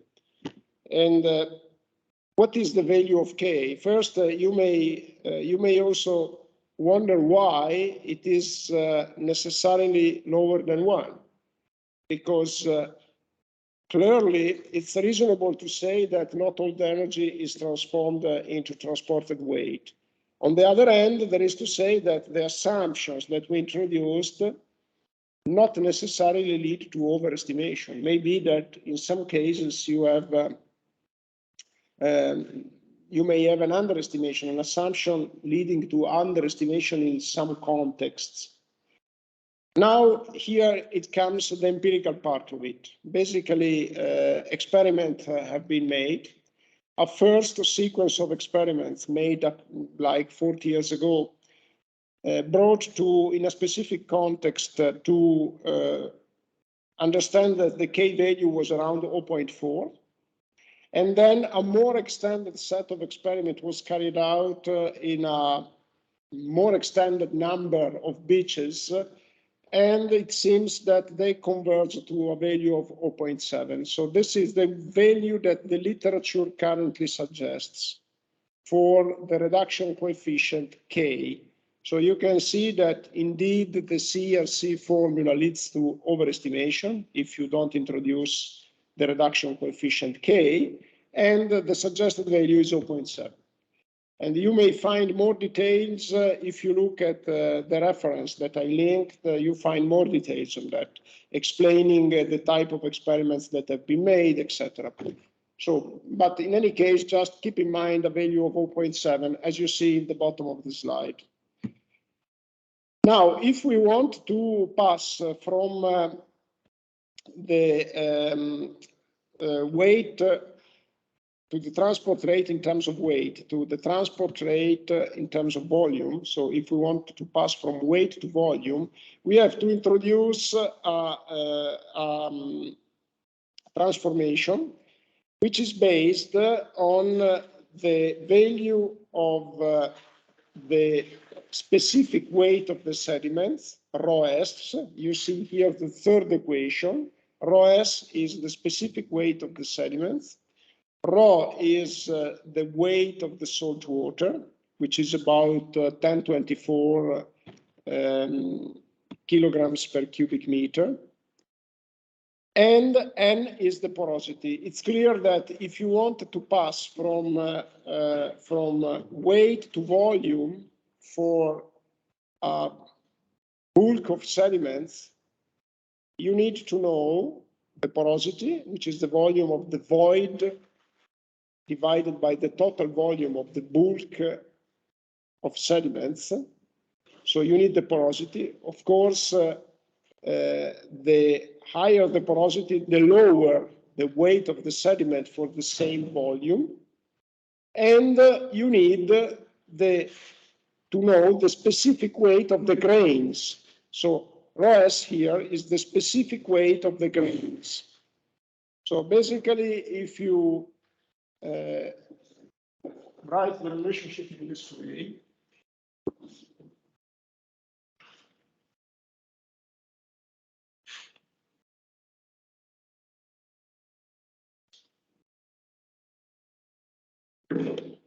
so let me use the same symbols. QL is the volumetric transport rate, QL, is equal to KPL, where PL is the transport rate in terms of immersed weight.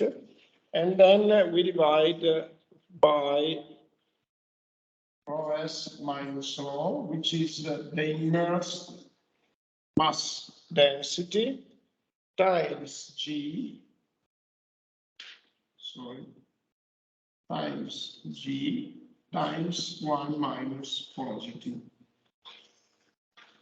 where N is given by volume voids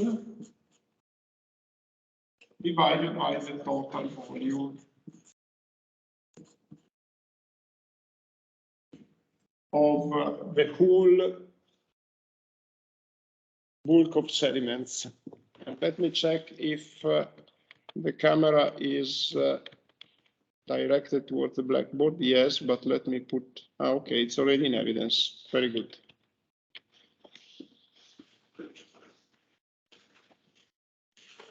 Okay. So,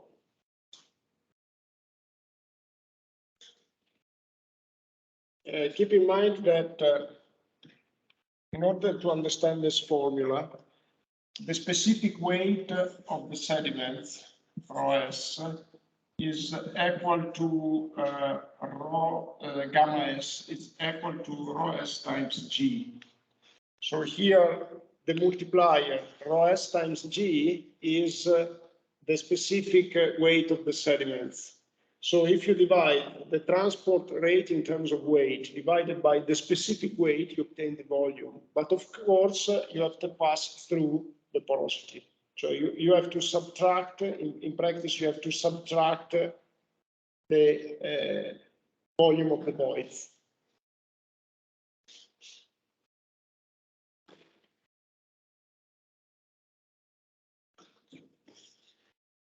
Okay, so just let me check if this is the last slide. Yes. Let me see here if I have something to add. I would say no, but now our discussion is not concluded. After the discussion is concluded, I just need like 5 minutes more and then we make an exercise, because I think it is important to assimilate this concept to make an exercise. And now, do you have any questions so far? Something that it's not clear or? Yeah. With this equation, the circle formula, the quantity we obtain here, what's it's an energy, what is the dimension? The dimension is, the dimension actually is, it's a weight through time. Weight through time is PL. PL is weight through time. Okay, so that's the weight of sediments that It's the weight of sediments that can be transported in this chunk of the beach. okay. Okay, it's the weight of sediments. So basically, if you have a beach that is invested, it's hit by the wave with the energy AB, this is the energy for unit width, which is equivalent to a weight. So in terms of units, an energy per unit width is equivalent to a weight, because energy is weight, which is a force, times a distance. So energy per unit width per unit time is equivalent to a weight per unit time. So it's a weight per unit time that passes in the longshore direction, PL, across this beach. So it is it is dimensionally consistent, but it's weight per unit time. Okay. Now, but your question is very appropriate. So congratulations on your question, because it's indeed very appropriate, and it allows me to introduce the next step. The next step is, okay, now if I have this kind of volumetric transport rate along a beach, how the beach morphology changes, okay? Because this is our final goal, to estimate whether the beach is under erosion, under accretion, or whatever, okay? And if it is under erosion or under accretion, what is the amount of the displacement of the beach? If it is under erosion, it means that the beach is retreating. How much? If it is under accretion, the beach is advancing per unit time. How much? This is another subsequent question. Now, first, let me make a scheme over the blackboard of a beach.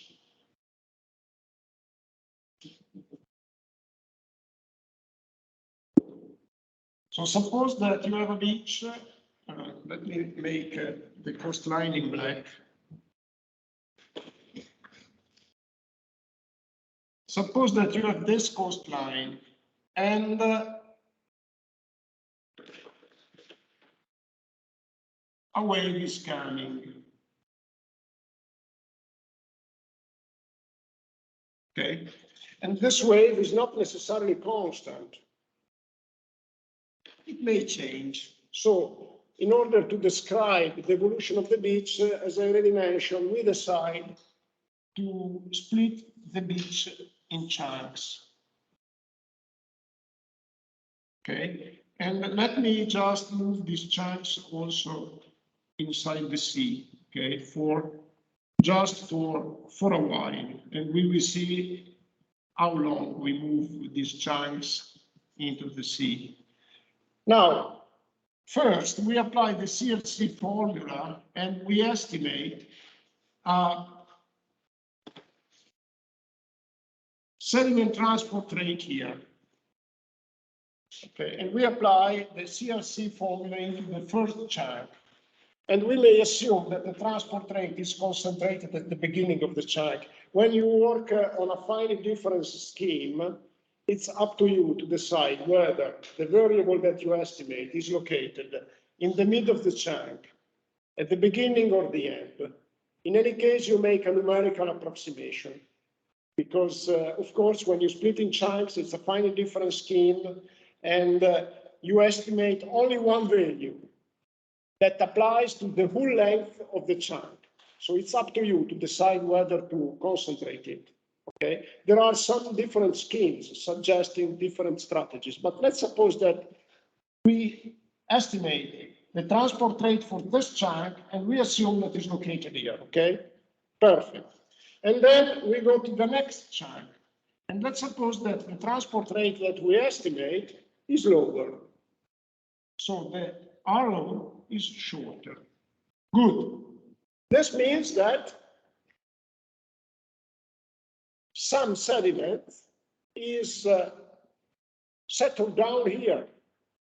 So the beach is under accretion. Okay, good.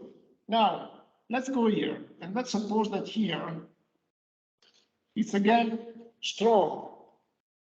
So what is the result at the end of the story? The result that I expect is, okay, accretion here, erosion here. This is what I obtain. So first of all, I have to compare the magnitude of the sediment transport rate, and I determine whether the beach is advancing or retreating. And then there is the question, how much? And this is a bit more complicated. Let me just postpone it a little bit, just a slide, okay? Now, of course, what you obtain is something that may look not realistic, because what you obtain at the end of the story, what are you expecting? I am expecting something, if this is true, I am expecting something like this, okay?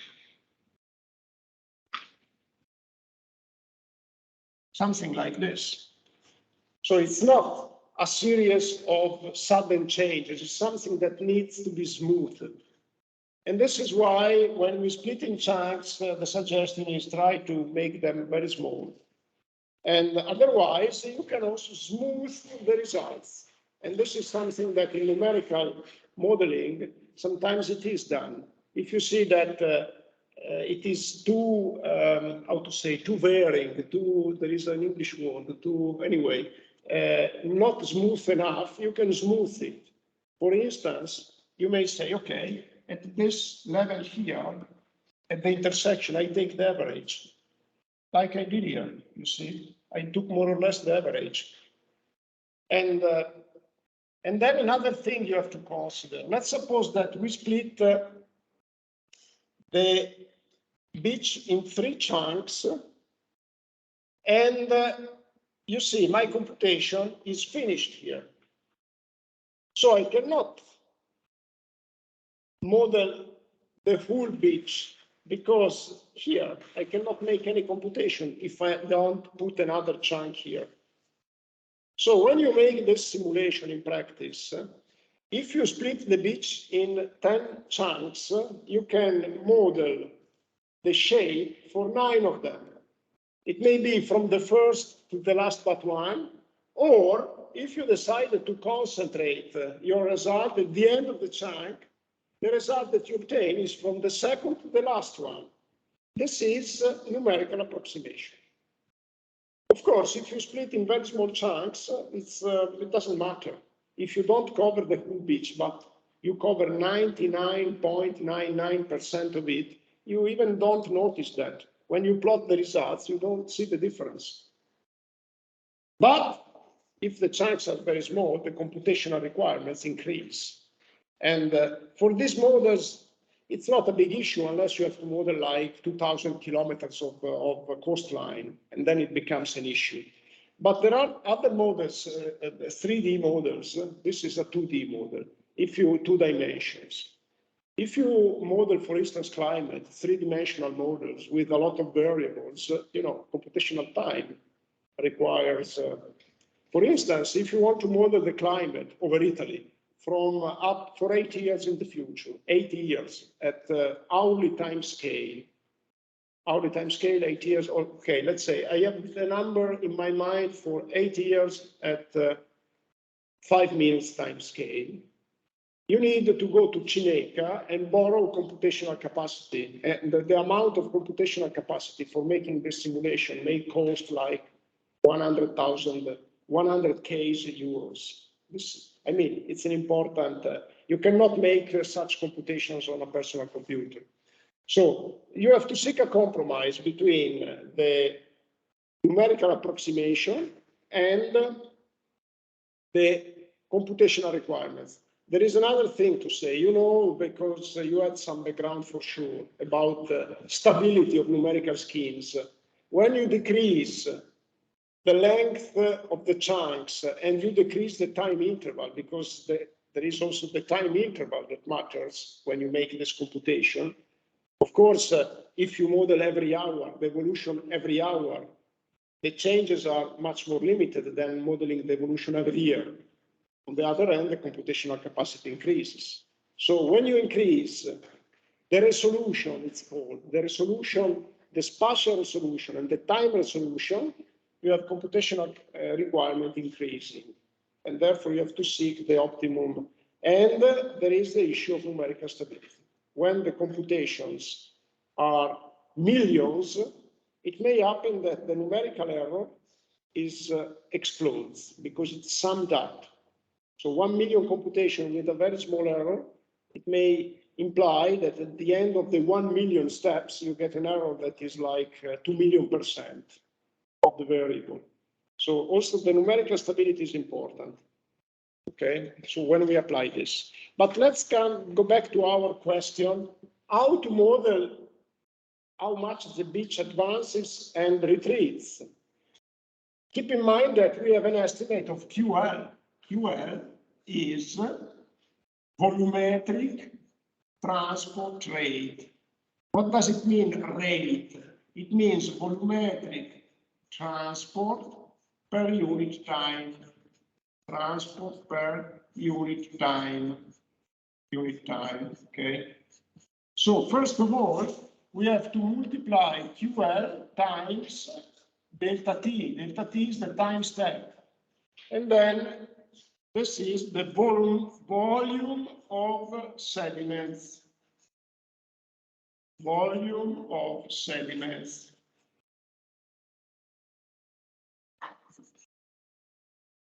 Good. Now, if we get an estimate of the volume of sediment that is entering from here, and the volume of sediments that is going out, which depends on the time step, we can make the difference, and we estimate the gain in volume of this piece of beach, the gain in volume of this piece of beach. Now, how to transform the gain in volume in this advance here, which I call delta C. You understand that if I want to pass from a gain in volume to a gain in area, because this is my delta of beach, which I fix. If I admit that there is a gain in the position of the coastline, an advance of the coastline, there is a gain in area of the beach. If I want to pass from a gain in volume to a gain in area, I need to make an assumption on the depth. I need to make an assumption on the depth. Okay, and I also need to make an assumption about the new shape, because if the new shape here is rectilinear, doesn't imply that the after advancing is still rectilinear. So I first make a first assumption, which is okay, the shape, the direction of the beach is unchanged. Okay, so I move the beach parallel to itself, let me say. And then I need the assumption on the bottom. Let me just put on the screen a figure, this one. Prof, Yeah? what did you write on the left? On the graph? Delta? Delta C. Oh, and it is the other one is just a line? No, the one, what I'm indicating now with the finger. Yeah. It's no, it's a quote. I'm not sure how to say in English. È una quota. Are you Italian? Yeah, okay. Okay. Perfect. It's a distance. It's an indication of the distance. Okay, thanks. Sorry? Dimensional notation. Dimensional notation. Yeah, okay. Thank you very much. Whenever you have the opportunity of me to improve the English, I appreciate a lot. So you see here, this figure refers to what is called in the literature one line model. It's called one line model. Why it's called like that? Because one line means that the coastline doesn't change, is maintained. Look at the figure. You see that there is the delta xi, how to say in English, xi? Xi, okay, perfect. Delta xi, which takes the same value along the whole piece of the beach. So the line, as I said here, the direction of the beach is unchanged. But not only the direction, it is also unchanged the slope of the beach.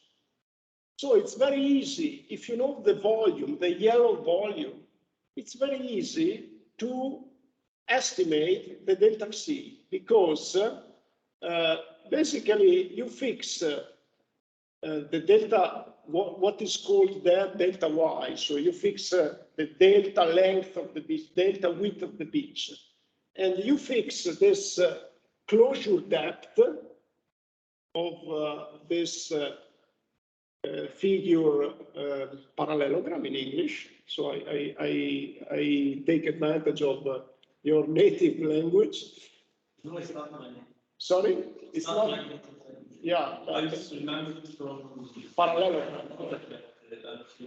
Sorry? I just remembered the annotation from the. Okay, perfect. But parallelogram is correct for parallelogram in Italian. So if you don't understand, no. I know parallel, but I think it's correct. So every time it's derived from Latin words, it's fine. Oh, okay. This is interesting. Yeah, that's the connection point between like, Okay.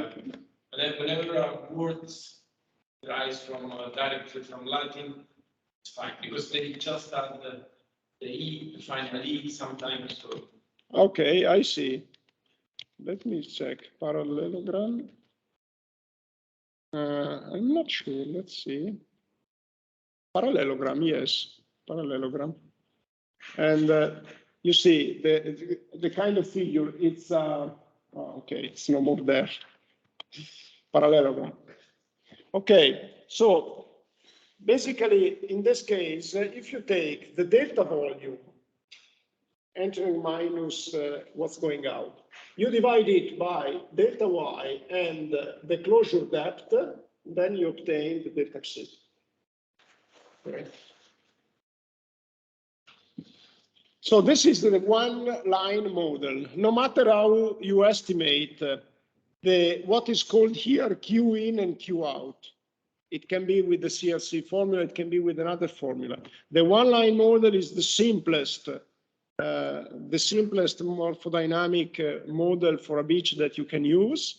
And it's based on the assumption that the coastline doesn't change in direction and you have a closure depth that you can estimate by assuming that basically you can take the closure depth is usually assumed as the sea depth at the breaker line. You take this as closure depth, and therefore you divide the difference in volume by delta y and by the closure depth, and you obtain this advance of the beach. So I think, okay, we can stop here because the next one is the cross-shore sediment transport. But I think it is productive if we dedicate the last hour, a little bit less than 1 hour, to an exercise application of the CRC formula here. And we have available an R application. It is not easy to, I mean, we cannot really make the full exercise in full detail in 40 minutes, because this is basically the time that we have. Let's start, and if I cannot finish today, we can finish at the beginning of the next one. But I think this is instructive, as long as you can make it. So given that we are not finishing today, and I suggest you, if you can, maybe try, because it's very easy to try, as you will see, if you have time before next Friday. So first of all, you don't need these links. These links are still working, but they are still working, but you don't need them, because these links are linked here. Sorry. Let me do like this. Okay, these links are linked here. This is, you see that after the link to the text of the exercise, you have the links, sorry, to the geometry of the shoreline, wave forcing, because this is the data that you need. If you want to apply the CLC formula, you need the data on wave forcing, the geometry of the shoreline, and there is also an example of our file. Just let me check if the example is okay. Just 1 second. Yeah, it's okay. Yes, okay, let me close it. Keep in mind, as you will see, when I open R, we could develop this exercise by just making a copy and paste of the R file. And this is not our target, of course, but this allows you to repeat this R file that is linked there, allows you to easily repeat the exercise if you want. So let's focus on the text. The text says that the geometry of a coastline is described by the coordinates along the horizontal axis given in the first column of this file. Let's open it. Sorry. So you see here, you have the first column is providing the coordinates of the coastline along the horizontal axis. Now we need the coordinates along the vertical axis. Okay. The other column I will tell you later. Just 1 second. So the second column, precisely that, reports the limiting geometry of the shoreline. We will not use here. We will not use the limiting geometry here. What does it mean, limiting geometry? It means that you may have along the coastline protections like seawalls that cannot be eroded. So you can also apply this model by setting a limiting position of the shoreline. Once that you reach eventually this position, there is no movement. You put delta xi equal to 0 if there is a negative volume, if there is still erosion. Okay, but we don't use it. So we don't use this second column here. We are not using it. Okay, now the coordinates along the y-axis are equally spaced with a step of 150 meters. Okay, so the y-axis is very simple. It's 0, 150, 300, 450, 600. That's it. So it's easy. We are now able to make a plot of the coastline. Okay. The time step of the simulation is this number here in terms of days. It's 2 minutes. Okay. It would have been simpler if I said 2 minutes. Be patient.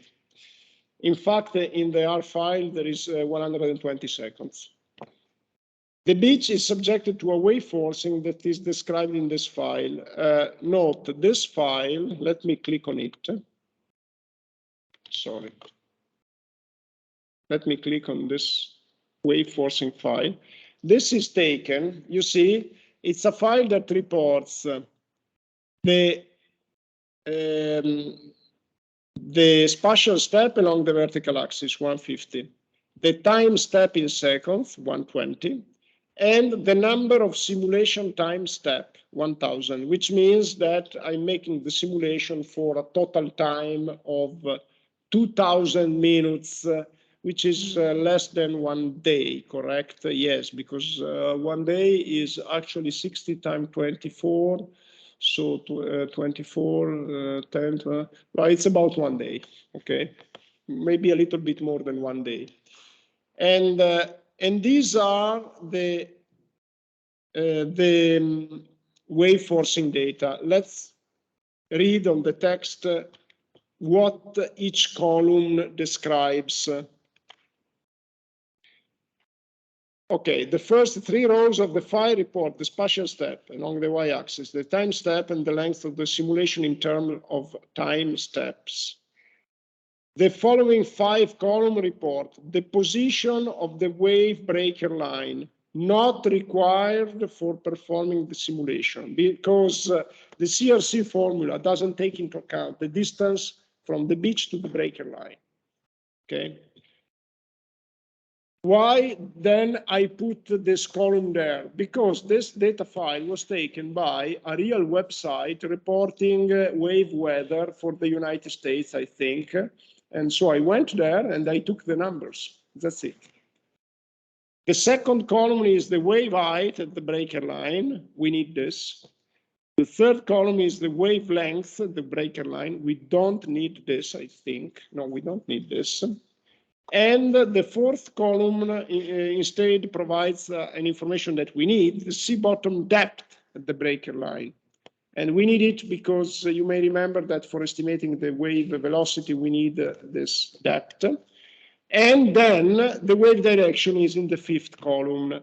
And it is extremely important when you take the data of wave weather from the web, it is extremely important that you understand how the wave direction is measured. They give you an angle, but what kind of angle, okay?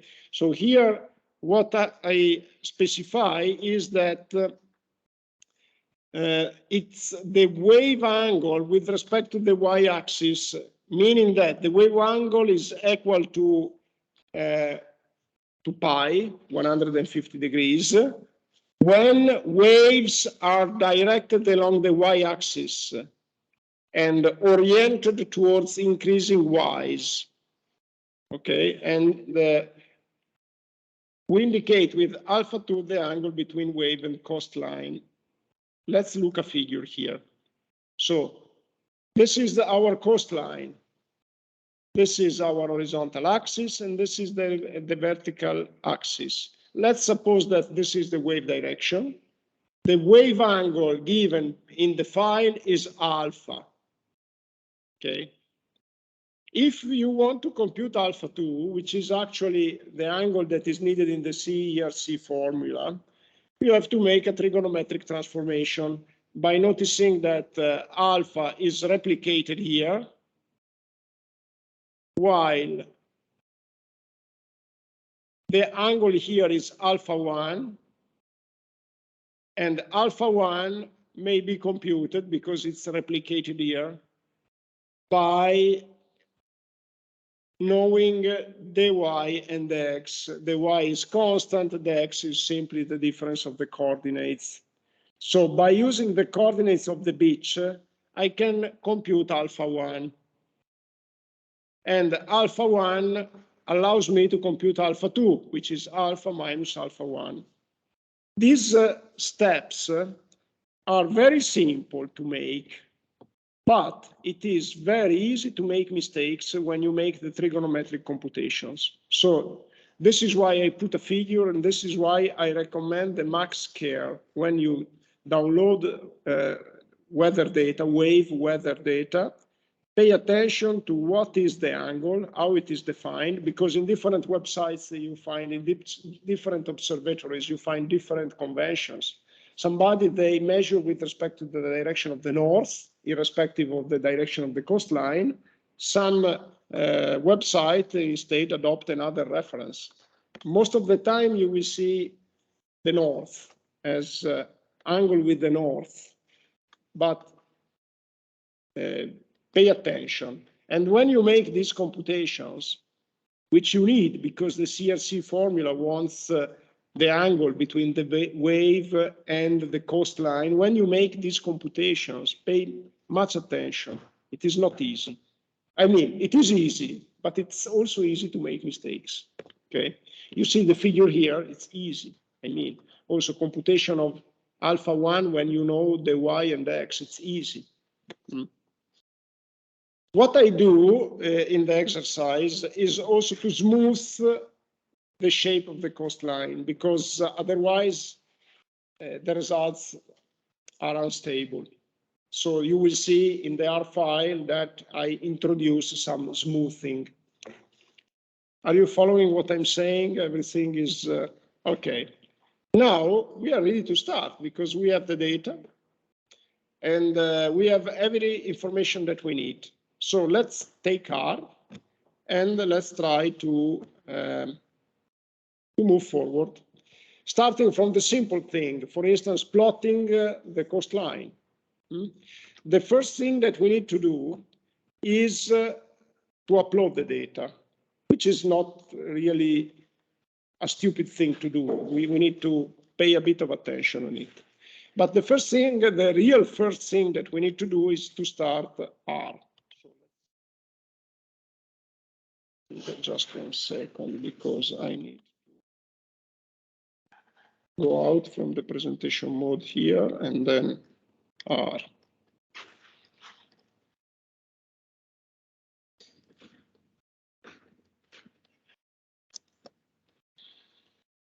Let me just use fonts. No.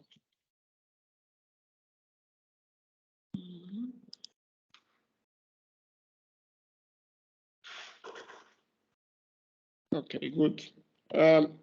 First, Control L, I clear the screen. Good.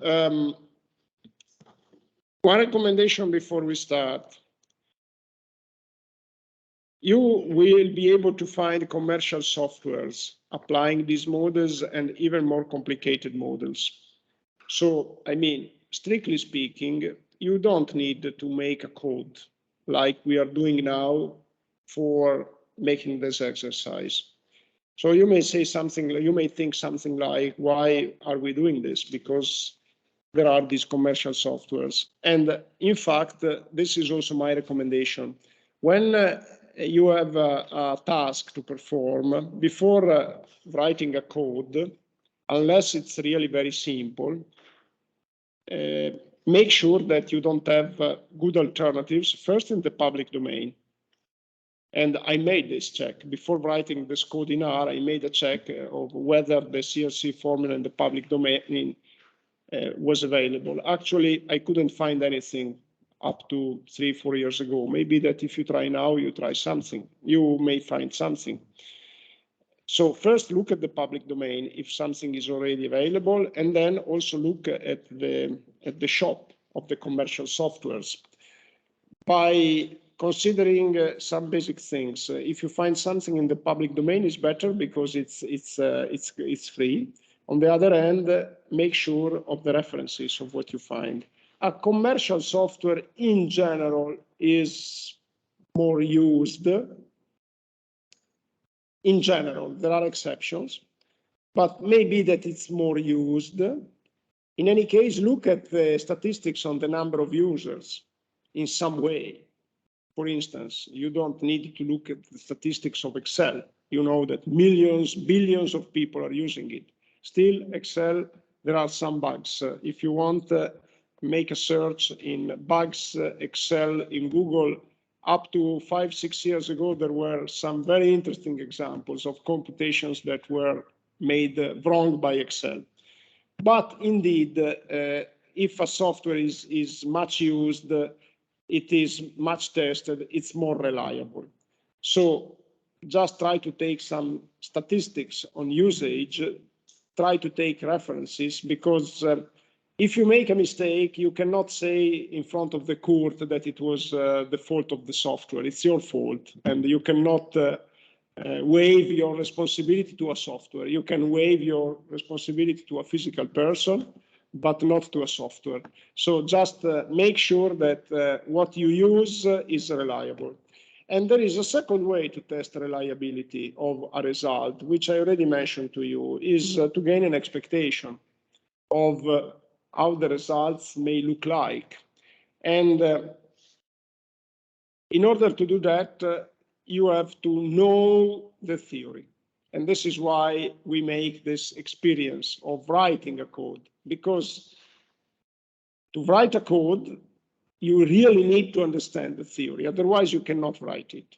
Of course, now we are taking the shortest route to write the code because we refer to something that is already written. But the concept is the same. It doesn't change. If you use something that is already written, you find it on the web or something commercial, try to understand what the code is doing. Not try, you should understand what the code is doing. You may be in the position of defending, of having the need to defend what you did.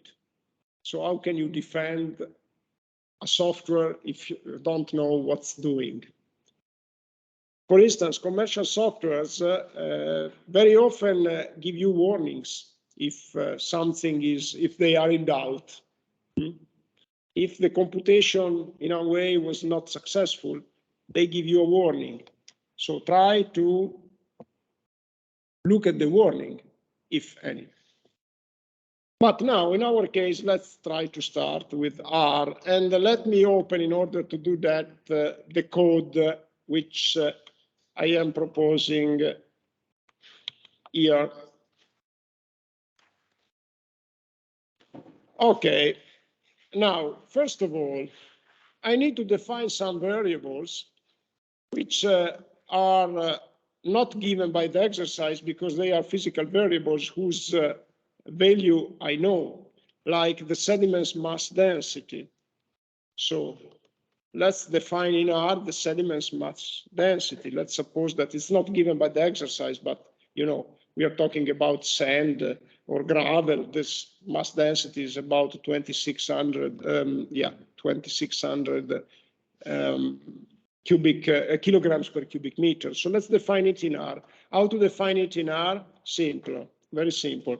And let me minimize the R window, just 1 second here. So I can take both windows open together. This is useful. Okay, good. So let me make a selection of the instruction that I want to put in R, and then right-click with the mouse, copy, and then I go in the R console, I click over here, right-click with the mouse, paste. In this way, I defined this variable. Good. Now, you see there are other variables that are defined. It's the same story. Let me copy all of them.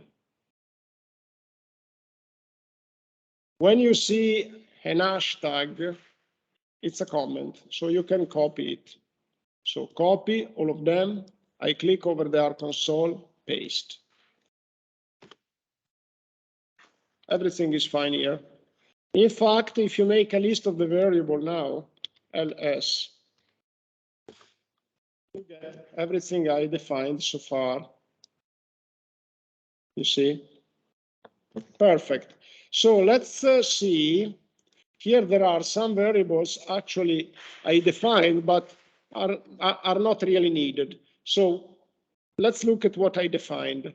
The sediment mass density, the seawater mass density, 1025 kilograms per cubic meter. This is an average value corresponding to an average concentration of salt. So don't be surprised, but you know that already if the specific weight of the seawater is higher than the specific weight of fresh water, which is 1,000, as you know. Gravity acceleration, I need it. And porosity, I need it. K, I need it, the dimensionless K. Beach slope, it is not used unless you want to use other formulas other than CRC. CRC doesn't take into account the beach slope, okay? And then the beach grain diameter, it's not used, okay? This is another feature that is not considered. Okay, perfect.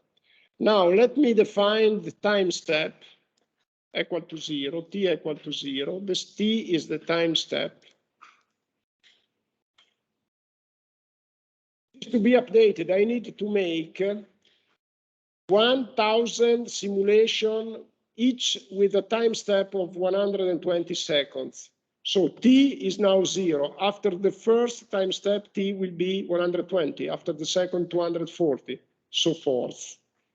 Okay. Now we have to put into R the data of the geometry of the beach.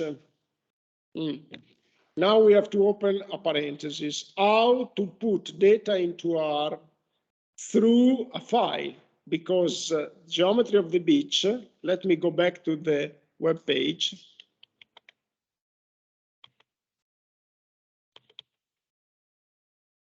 This is not the geometry of the beach. The geometry of the shoreline is here. It's this one. So this is a file. Let me save it, okay? I can click on the page, on the web page with the right, and you see that a name is proposed, cost, and let's save it over the desktop. You have Windows, all of you? Or there is one Mac here? No. You have Windows? You are not using anything now? Sorry? I'm not using Windows, okay. No? What do you? Mac. Okay, perfect. I don't think it's a problem. I just wanted to know now, because you are not using the computer now, correct? Okay, very good. Okay, so let's go over the desktop for the Windows users, okay? Desktop. So it is saved over the desktop, and just 1 second, I'm not sure it has been saved. Let me check over the desktop.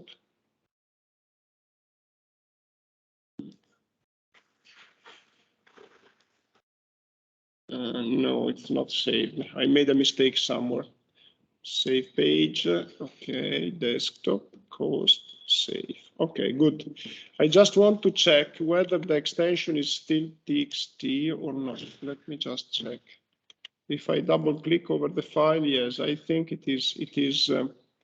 Okay, anyway, it is saved over the desktop. Now, we have to tell R to upload the file. So let me go back to the console.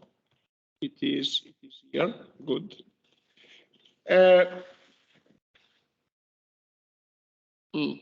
Okay. Let's see over the menus. I have to remember how to do that. Cambia directory, perfect. Change directory. So go over the menus and click on File.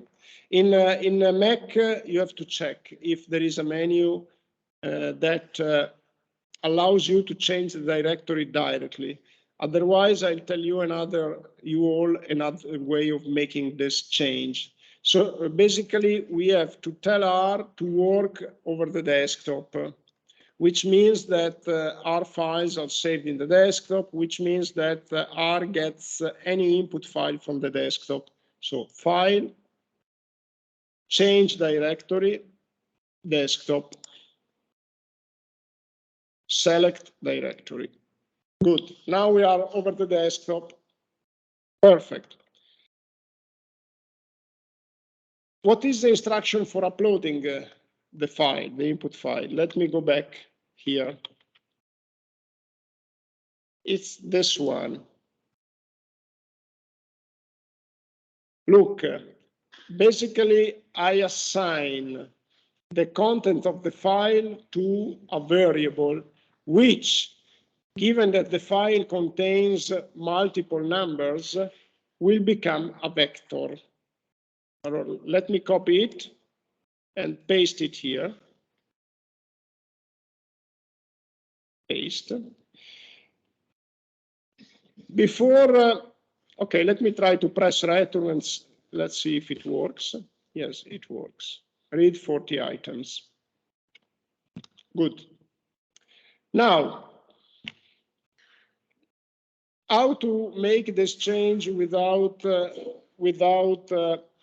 using the menus, because it is extremely important to change the directory and to select the directory where you put the input file. Let me go over Google because I don't remember. I don't remember how to change the directory without using the menus. You can change it from the console.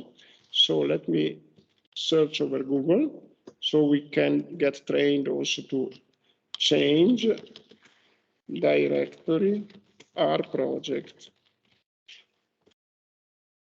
Change the working directory. First link.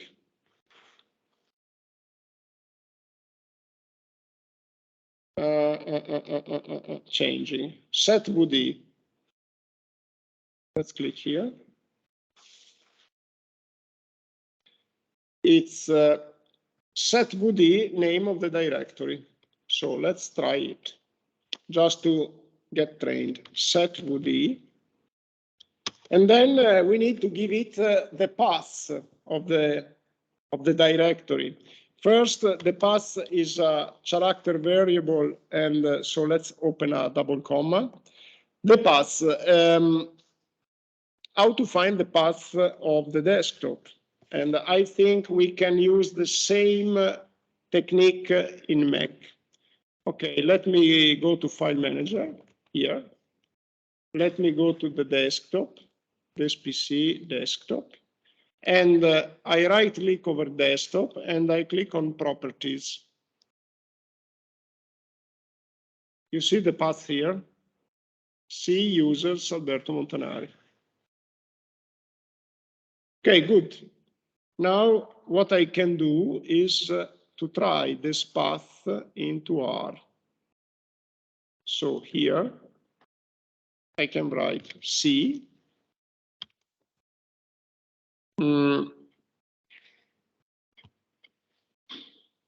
Double slash. Don't ask me why. R wants double slash users. If you want to put a path, you can put just the first letter and press on tab. You see that it completed it. Given that it is displaying a reverse slash, let's try to use it as it is. Alberto Montanari, AL. Okay, good. It seems it works. Close the comma, close the parentheses. Yes, it worked. So I think with the Mac you can do the same thing. The only thing that you need to check is how to find the path of your desktop. But with the use of the tab, you can try different options but I think with the File Manager you can find it. Okay, good. Now, the file cost.txt has been uploaded, txt. Now, it is a vector, as I said. In fact, if you try to write PR1 now, you see that it is a vector. It is displayed as a vector. Actually, I need to transform it into a matrix because I need to get only the first column. So, as I said, let's move it to a matrix.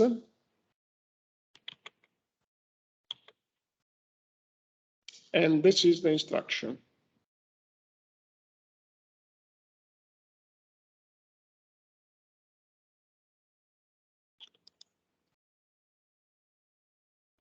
Paste. So what is written here?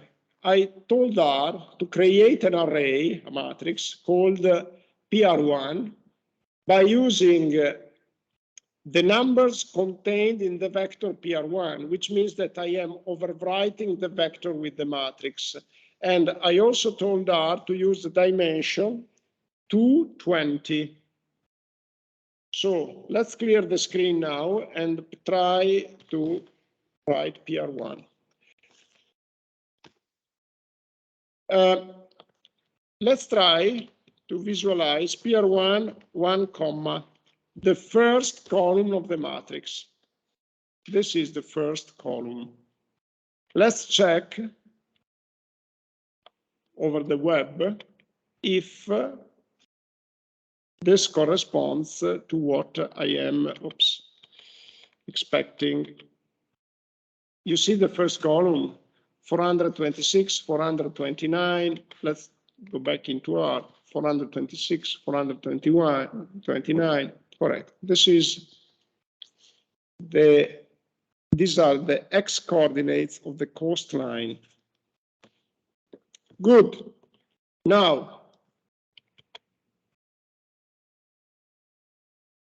it's time to scan all the other variables which are contained in the wave forcing file. And let me copy all of these and paste all of them. Yeah, I didn't save the wave forcing file into the desktop. So let me clear the screen.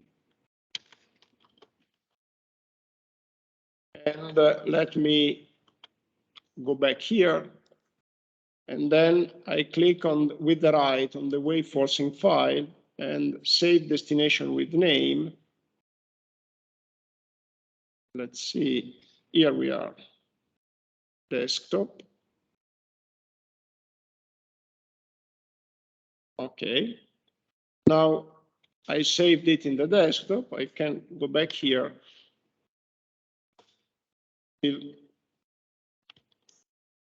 Sorry, I made something wrong. Let's see what. Okay, wave forcing is here now.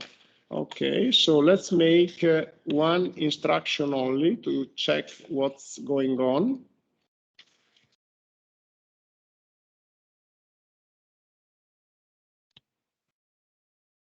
Okay. Just 1 second. I want to see. Yeah, indeed, it doesn't find it. Let me just check. I think I made a bit of confusion with the directory. So probably I made something wrong with setting the directory. Let's see now. Yes, now it's okay. I copy all of these. Copy, paste. And now we have all the data. And also, I already transformed the scan of the wave forcing into a matrix. So let me just check. Yeah. We have all the data now, and we are ready to start. On the other hand, we are getting to the end of our allotted time. And so I propose that we stop here. And then next time we will go through the rest. I don't think it will take more than 1 hour, but we will do that at the beginning. And then with the remaining time, I want to discuss nature-based solutions, which is very descriptive. Okay. Thank you very much. Thank you also to the students that are remotely connected. Thanks. See you. Bye-bye.